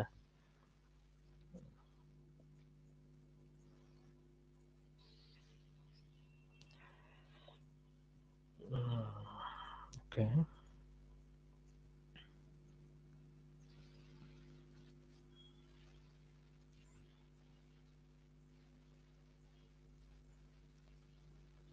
নিচের কোনটি সোশ্যাল মিডিয়া প্ল্যাটফর্ম না? এই প্রশ্নগুলো বোনাস প্রশ্ন দেয় যাতে সবাই পারে, কেউ যেন খালি হাতে না ফিরে। হুম, একটা অ্যান্সার হলেও যেন কারেক্ট করে, সেই জন্য এগুলো দেয়। সোশ্যাল মিডিয়া প্ল্যাটফর্ম নাই কোনটা সবাই জানে, ফেসবুক কিনা, ফেসবুক ইউজ করে, ইনস্টাগ্রাম ইউজ করে, টুইটার ইউজ করে, গুগল তো করে হচ্ছে সার্চ ইঞ্জিন হিসেবে, সার্চ করার জন্য গুগল। তাহলে তাহলে এটা কি, আবার একই জায়গা থেকে প্রশ্ন পরেও আসছে এক ধরনের। তো এখান থেকে একটু জানি, আমরা কিছু সময় পরীক্ষাতে আমরা সাল আসতে দেখি, ফেসবুক 2004 সালে প্রতিষ্ঠিত হয়েছে, টুইটার কিন্তু তার 1 বছর পরে 6 সালে, আবার ইনস্টাগ্রাম কিন্তু 2010-এ আসছিল। 10টা মনে রাখা ইজি, ইনস্টাগ্রাম যখন লিখবেন INSTRAGRAM, তাহলে আই এর মতো হচ্ছে 10, ঠিক আছে, এর মতো 10, তাহলে সিরিয়ালে যায় আর কি এইভাবে 4 5 6। হুম, ওকে। তাহলে 4 6 এখানে 10। আর গুগলটা 1998 সালে এসেছিল। আর টুইটারের তো এখন নামটা চেঞ্জ হয়েছে এক্স, তাই না? এক্সটা নামটা কবে চেঞ্জ হয়েছে? ইলন মাস্ক কিনে নিল কিন্তু টুইটার একদম 2022 সালের শেষের দিকে গিয়ে। আর এটা পরবর্তীতে 23 সালে সেখানে নাম চেঞ্জ করে দিল। এটা নামটা চেঞ্জ হয়ে এক্স হলো কত সালে? 2023 সালে। এটা মনে রাখতে হবে আপনাকে। Elon Musk.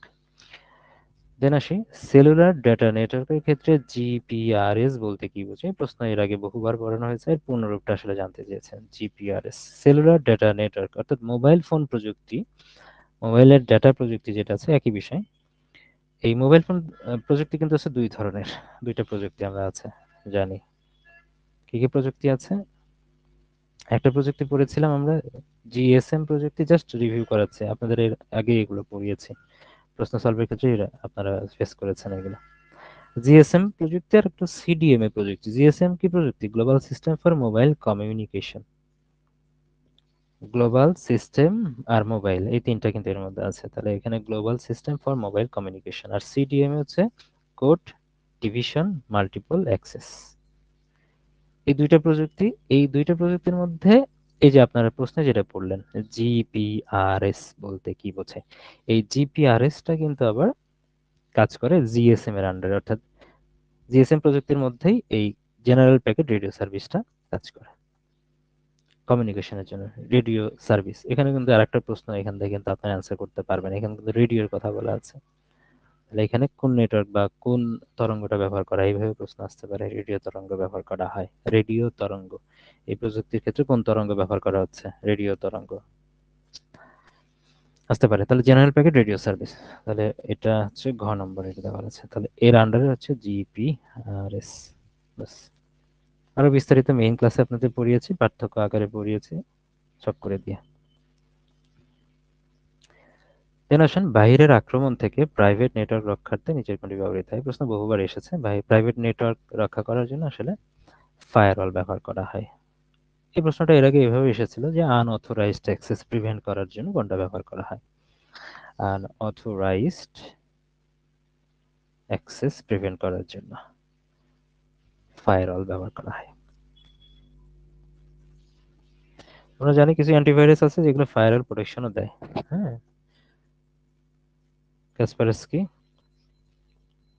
নর্টন, এগুলো কিন্তু ফায়ারওয়াল ফাংশনও দেয়। অ্যান্টিভাইরাস হিসেবে কাজ করে, আবার ফায়ারওয়াল হিসেবে কিন্তু কাজ করে। নিচের কোনটি সার্চ ইঞ্জিন নয়? একই ধরনের প্রশ্ন এসেছে, গুগল থেকে অপশনের মধ্যে আসছে। তাহলে এখানে কিন্তু অন্য অপশন যেগুলো দিয়েছে সেগুলো আবার কিন্তু অপশনের মধ্যে আছে, সেগুলো ওয়েব ব্রাউজার। যেমন বিং, গুগল, ইয়াহু, এগুলো সবই সার্চ ইঞ্জিন। আবার সাফারির কথা বলা আছে, সাফারি ডেফিনেটলি আনসার, এটা সার্চ ইঞ্জিন নয়, এটা কিন্তু আবার ওয়েব ব্রাউজার। তাহলে এই প্রশ্নটা, এগুলো ইজি হইলো, প্রশ্নটা ডেফিনেটলি ইজি হয়েছে। আবার এই টপিকগুলো কিন্তু ইজি টপিক এবং প্রচলিত টপিক, এগুলো এগুলো আমাদের হাতের নাগালে সবসময় থাকে, তো এগুলো কখনো ভুল করা যাবে না। তাহলে ওয়েব ব্রাউজার, এগুলো হচ্ছে সার্চ ইঞ্জিন। অনেকে আছে যে এগুলোর সাথে আবার কম পরিচিত, বিশেষ করে মেয়েরা একটু কম পরিচিত হয় শতকরা হিসাব করলে। তাহলে বিং, গুগল আর ইয়াহু, এই তিনটা। এর বাইরে আর কি কি আছে? এর বাইরে এই তিনটে আসলে মেইনলি বেশি লাগে আর কি দৈনন্দিন জীবনে, এই তিনটেই সাধারণত ইউজ হয়। বিংটা তো এই যে মাইক্রোসফটের যে ক্লাস নিচ্ছে এখানে, মাইক্রোসফট উইন্ডোজ এদের জন্য। গুগলটা তো গুগল কোম্পানিরই, বোঝাই যাচ্ছে এখান থেকে। আরো সার্চ ইঞ্জিন কি আছে যদি এগুলো অপশন হিসেবে আসতে পারে? বাইডু, ডাক, ডাক গো, ইয়ান্ডেক্স, এগুলো দরকার নাই, এভাবে এই তিনটা মনে রাখলে এনাফ। তো এখান থেকে সার্চ ইঞ্জিনের ক্ষেত্রে এর আগে আপনারা বলেছেন যে প্রথম সার্চ ইঞ্জিন কোনটা, সেটাকে বলা হয় আর কি, সিএইচআই, আর কি, ARCHIE। আর চরকিটা হচ্ছে বাংলাদেশের, এটা জানেন, পিপিলিকা চরকি। চরকি, পিপিলিকা, এগুলো বাংলাদেশের সার্চ ইঞ্জিন, এটা আমরা পড়েছি। আর ওয়েব ব্রাউজার তো সাফারি আছে, সাফারির চাইতে আমরা বেশি ইউজ করি কোনগুলো? ক্রোম ইউজ করি, ফায়ারফক্স, মোজিলা ইউজ করি, দেন অপেরা ইউজ করি। এই যে আপনাদের ক্লাস নিচ্ছে যেখানে, মাইক্রোসফট এজ আমি বের করেছি, তারপর সেখানে ক্লাস নিচ্ছি, তাহলে মাইক্রোসফট এজ, এগুলোই সাধারণত আসে।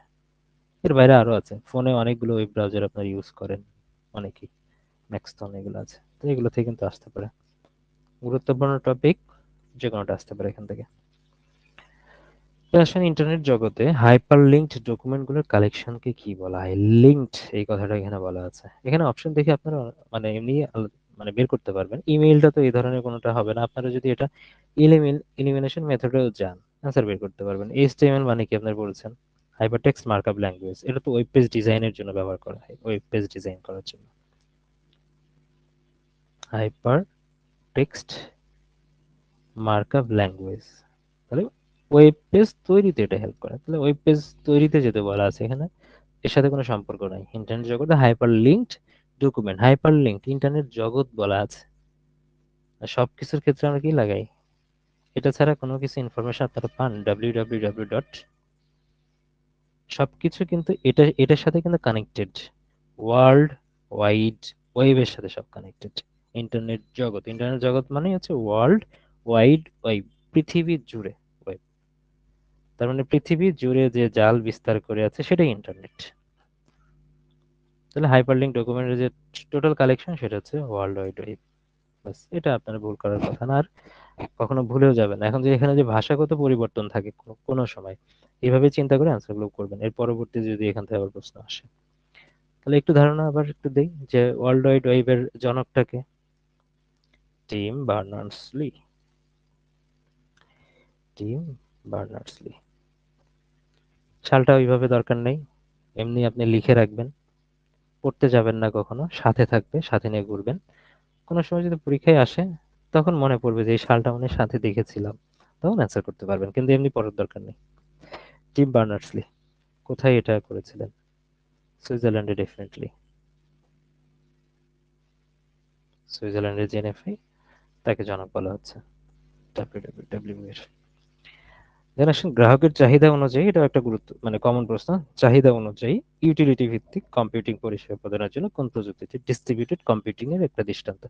জাস্ট এটা ভাষা দিয়ে মার পেঁচে আপনাকে আটকায় ফেলছে এখানে, অনেকের ক্ষেত্রে এখানে অ্যান্সার হয়তো করতে পারেন নাই। যেমন আগের যে প্রশ্নগুলো আসছিল হয়তো সেখানে এই কথাটা লেখা ছিল না, বাদ বাকি এগুলো তো ক্রাইটেরিয়া ফুলফিল করে। ক্লাউড কম্পিউটিং, ঠিক আছে, ক্লাউড কম্পিউটিং এর ক্ষেত্রে কি কি বৈশিষ্ট্য আছে? সাধারণত তিনটা বৈশিষ্ট্য বইয়ের মধ্যে লেখা থাকে। ওই তিনটা বৈশিষ্ট্যের বাইরেও অনেক সময় দেখা যাচ্ছে কিছু কাস্টমাইজড বৈশিষ্ট্য কিন্তু পরীক্ষায় আসে। তো সেই ভিত্তিতে যদি আমরা লিখি তাহলে কিন্তু কি কি বৈশিষ্ট্য আছে, একটা হলো রিসোর্স স্কেলেবিলিটি, বিলিটি।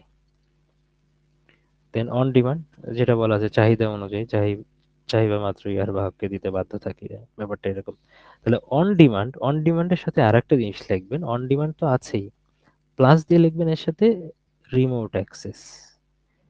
ক্লাউড কম্পিউটিং এর তো মেইন বিষয়টাই এটা, রিমোট অ্যাক্সেস। এর জন্য আপনার হচ্ছে মেঘে যাওয়া লাগবে না, আকাশে উড়া লাগবে না। রিমোট আপনি বাসায় বসে থেকে মানে যে জায়গার সার্ভিস আপনি নিতে পারেন, ইউএসএ সার্ভিসে নিতে পারেন, যে যেখান থেকে ক্লাউড কম্পিউটিং সেবা, যে প্রতিষ্ঠানে ক্লাউড কম্পিউটিং সেবা নেবেন আপনি সেখান থেকে মানে আপনার ঘরে বসে থেকে নিতে পারবেন। তাহলে রিমোট অ্যাক্সেস মাস্ট এখানে। দেন আপনি যা পে করবেন তা ইউজ করতে পারবেন, পে অ্যাজ ইউ গো। এই তো এই বিষয়গুলো।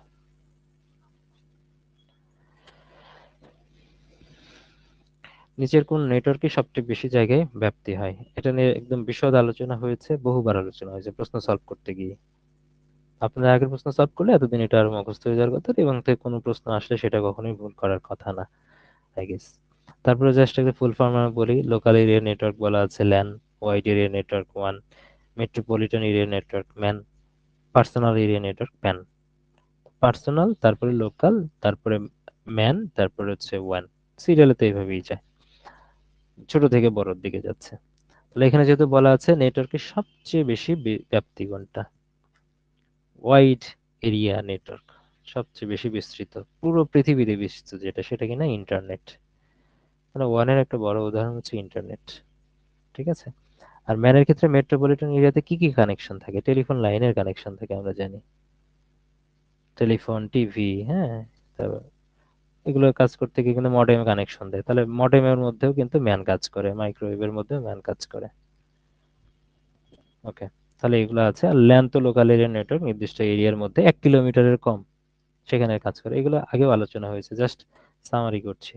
আর পার্সোনাল এরিয়া নেটওয়ার্ক আপনার 10 থেকে 100 মিটারের মধ্যে, 10 থেকে 100 মিটার, অনেক সময় আবার 20 থেকে 100 মিটার বলা থাকতে পারে, যাই হোক 100 মিটারের নিচে এই কথাটাই এর সাথে বলা থাকে। মানে পকেটের মধ্যে যে যে নিয়ে পকেটের মধ্যে করে যে নেটওয়ার্ক নিয়ে ঘুরেন সেটা হচ্ছে প্যান। আপনি ব্লুটুথ প্যান্টের পকেটের মধ্যে যা ঘুরে সেটাই প্যান, এটা মনে রাখবেন। হ্যাঁ,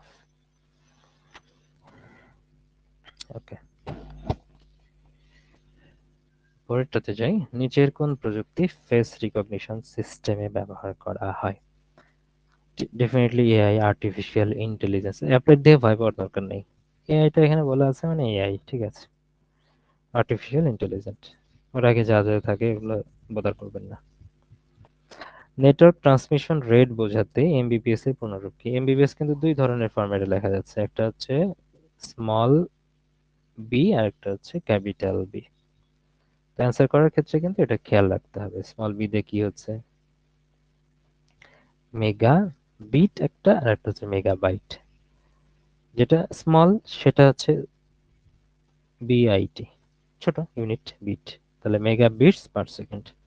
আর এটা যেটা থাকবে সেটা হচ্ছে মেগা বাইট, বিওয়াই টি।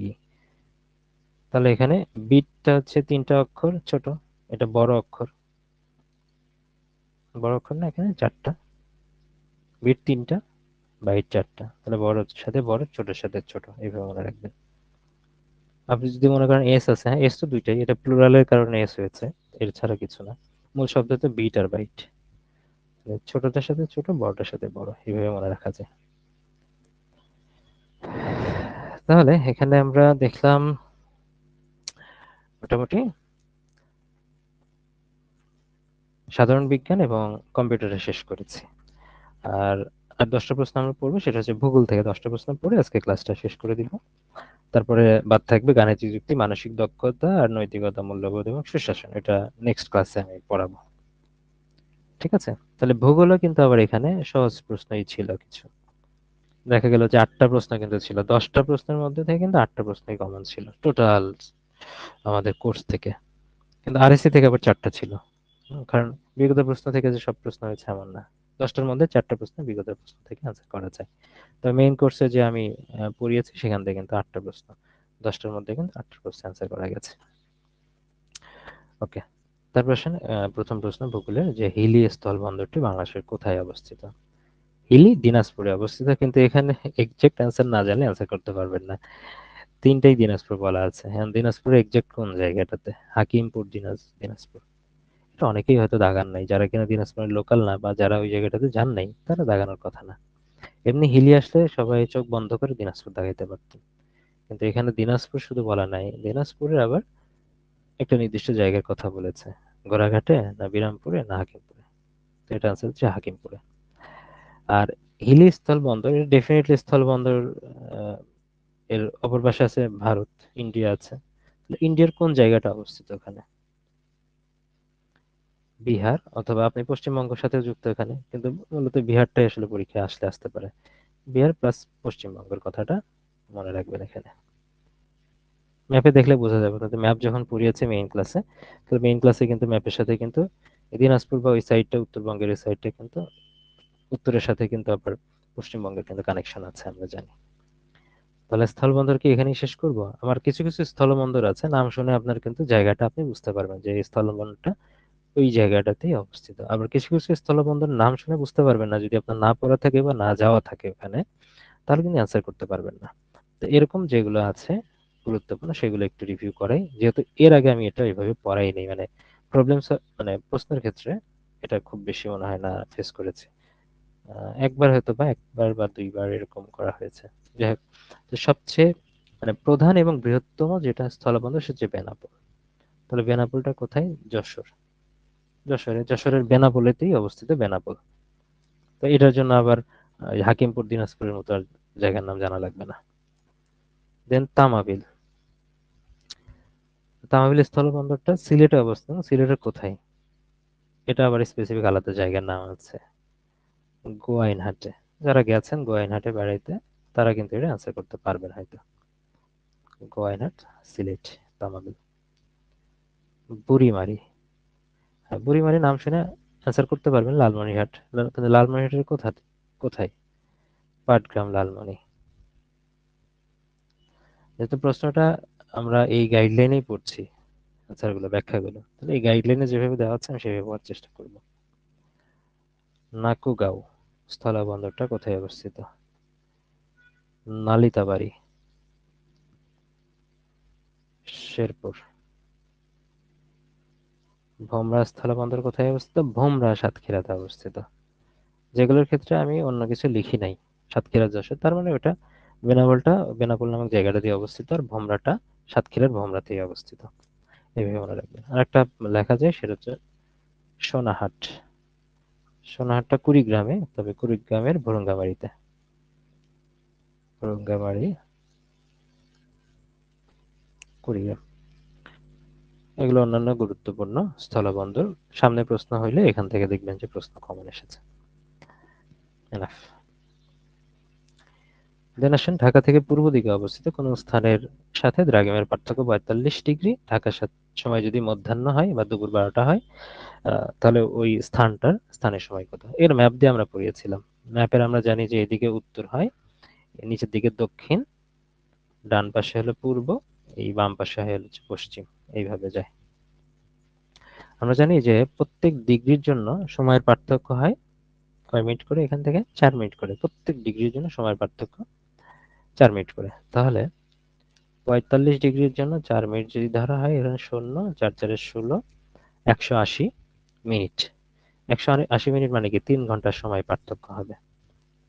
আর আমরা জানি যে পশ্চিম থেকে পূর্ব দিকে যেতে থাকলে, ঢাকার থেকে পূর্ব দিকে কথা বলছে, ঢাকা ধরলাম এখানে, এখানে বাংলাদেশ, ঢাকা এখানে, তাহলে পশ্চিম দিকে সময় হয় মাইনাস, আর পূর্ব দিকে সময় হয় প্লাস, সামনের দিকে আগাইতে থাকে।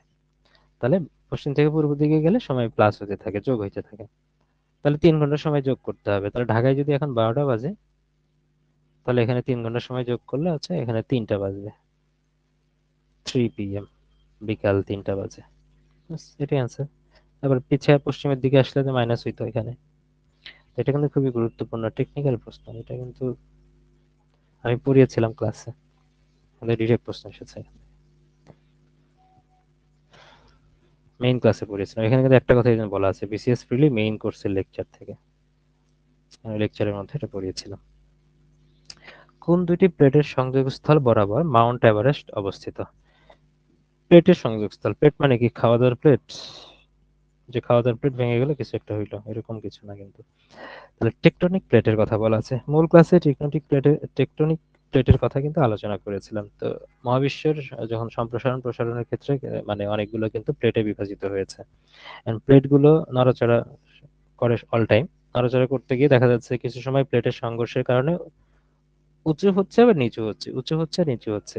তো উঁচু যদি হয় তাহলে কোনো পাহাড় পর্বত তৈরি হচ্ছে, আর নিচু হইলে গিরিখাতের মতো কিছু একটা তৈরি হচ্ছে। তাহলে সবচেয়ে উঁচু যদি চিন্তা করি, সবচেয়ে উঁচু হলো মাউন্ট এভারেস্ট, আর সবচেয়ে নিচু বিন্দুটা হলো মারিয়ানা ট্রেন্স। মনে আছে?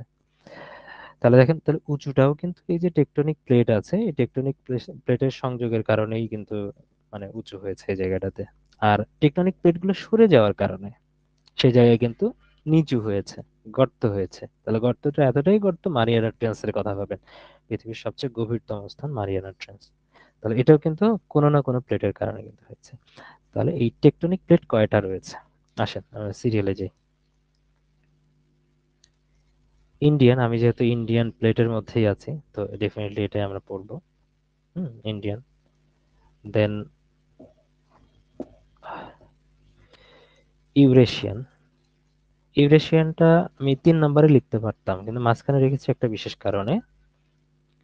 কারণ আমরা যদি আমাদের পার্সপেক্টিভ থেকে চিন্তা করি, ইন্ডিয়ান প্লেটের পরে আমি প্যাসিফিক বলতে পারতাম, এটা যেহেতু ইন্দো প্যাসিফিক রিজনের মধ্যে আমরা আছি, তাহলে প্যাসিফিক প্লেটটা আমরা এখান থেকে বলতে পারতাম।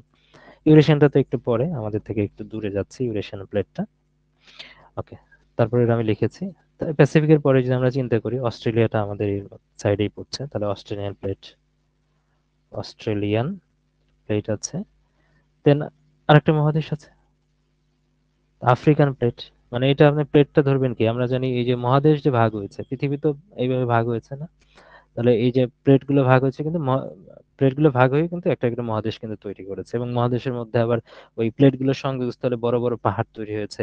আর প্লেটগুলো থেকে যখন বেশি আলাদা হয়েছে, তো ওখানে সাগর মহাসাগর সৃষ্টি হয়েছে। এবং সাগর মহাসাগর যখন সৃষ্টি হইলো, আবার যে জায়গায় বেশি দূরে চলে গেছে প্লেটগুলো, তাহলে সেখানে এত ডিপ হয়েছে যে মারিয়ানা ট্রেঞ্চ তৈরি হয়েছে। এই বিষয়টা কিন্তু এরকম। তারপর আর দুইটা কি থাকবে, নর্থ আমেরিকান আর সাউথ আমেরিকান, এটা বুঝতেই পারছেন। এটা কিন্তু সহজ করে আমি লিখে দিলাম, 7টা মহাদেশের নাম অনুসারে 7টা মহাদ্বীপ বিষয়গুলো লিখে দিলাম। এর বাইরেও কিন্তু অনেকগুলো প্লেট রয়েছে। হুম, জোড়া জোড়া দিয়ে এই এই মহাদেশের সাথে ওই মহাদেশের নাম জোড়া দিয়ে কিন্তু অনেকগুলো প্লেট আছে। ওই প্লেটের মধ্যে আমি যাব না, জাস্ট মহাদেশ ভিত্তিক এই প্লেটের নাম জানেন। এবার আসেন যে মাউন্ট এভারেস্ট কোথায়। মাউন্ট এভারেস্ট কিন্তু অস্ট্রেলিয়া আফ্রিকাতে? ডেফিনেটলি না। তবে এখান থেকে খুঁজে বের করেন কোনটা হবে প্লেটের মধ্যে। ইন্ডিয়ান তো ডেফিনেটলি, ইন্ডিয়ান আছে 3টা জায়গায়, আর বার্মিজ নামে কোনো প্লেটই নাই।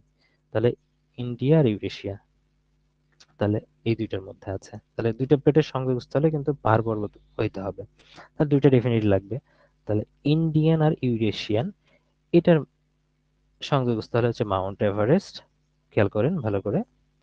আর পরেরটাতে যান, যে ইউরেশিয়ান আর প্যাসিফিক এর সংযোগস্থল যেটা, বা সংযোগস্থল বলতে পারেন এটা ভাবে একটু, কিন্তু এটা আলাদা আছে, দূরে আছে সংযোগস্থল, মানে দুইটার কানেক্টিং পয়েন্টে এটা অনেক বেশি মানে ডিভিশন হয়েছে। এখানে দেখা যাচ্ছে যে অনেক বড় গর্ত তৈরি হয়ে গেছে, অর্থাৎ পৃথিবীর সবচেয়ে গভীরতম বিন্দু কিন্তু এখানে তৈরি হয়েছে।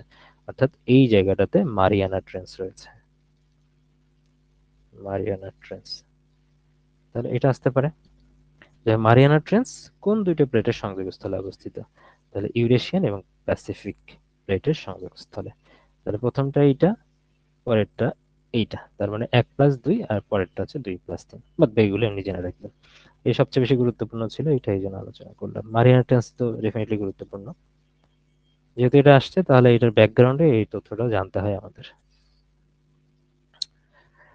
তবে আসলে এটা কমন প্রশ্ন, এর আগে পড়িয়েছিলাম। উচ্চতা বৃদ্ধির সাথে ট্রপোমণ্ডলে বায়ুর ক্রমহ্রাসমান তাপমাত্রা কত?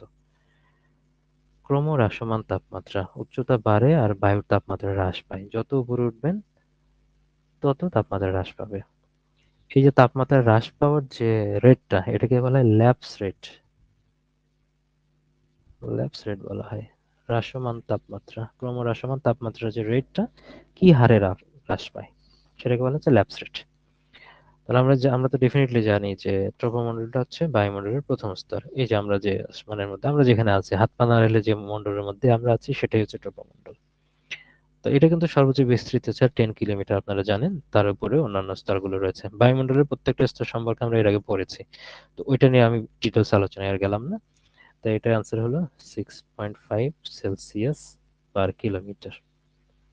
ব্যাস, এটা আমার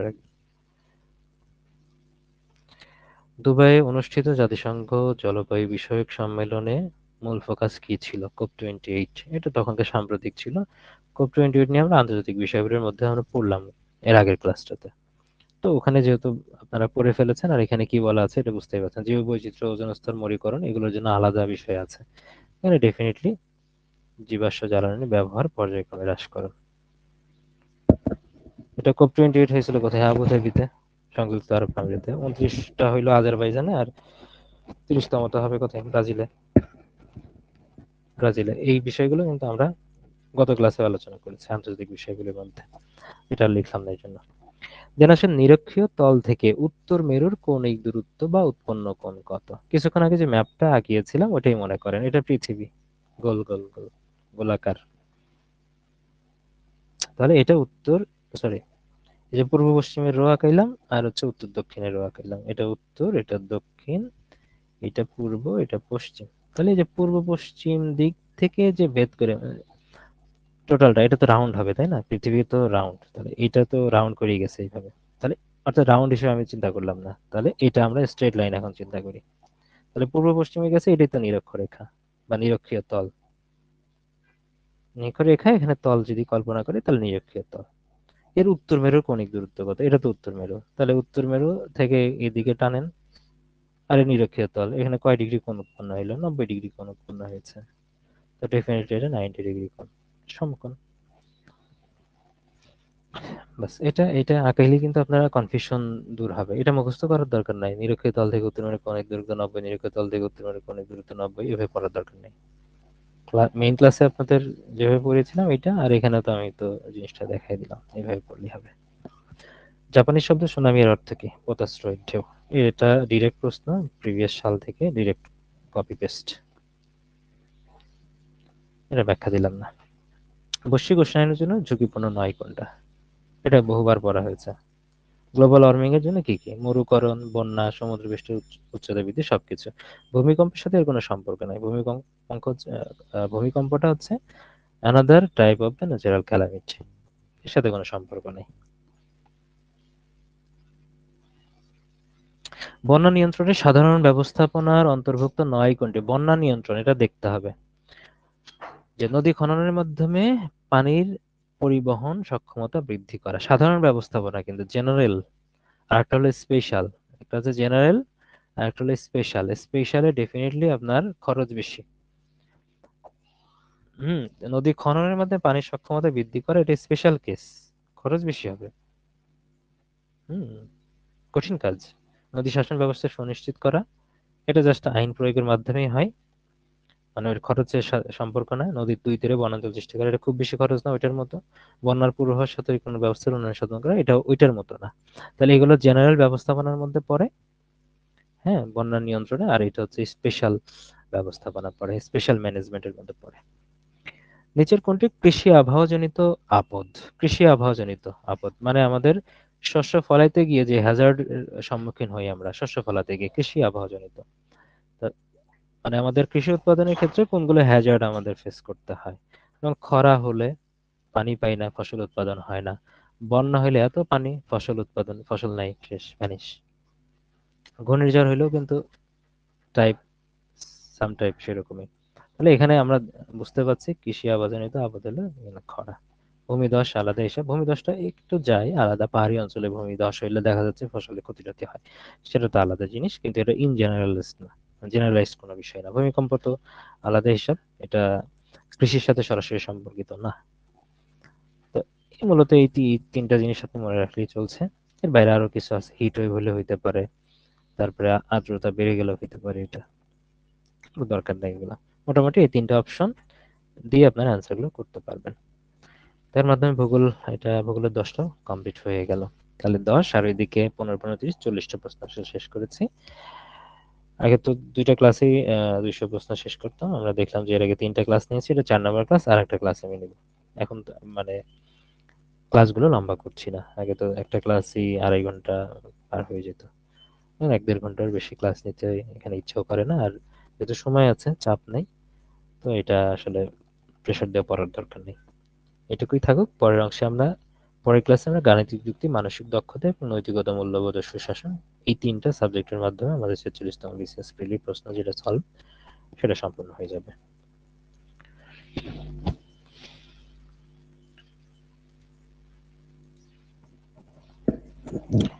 ঠিক আছে, তাহলে ভালো থাকেন, পরবর্তী ক্লাসে দেখা হবে। আসসালামু আলাইকুম।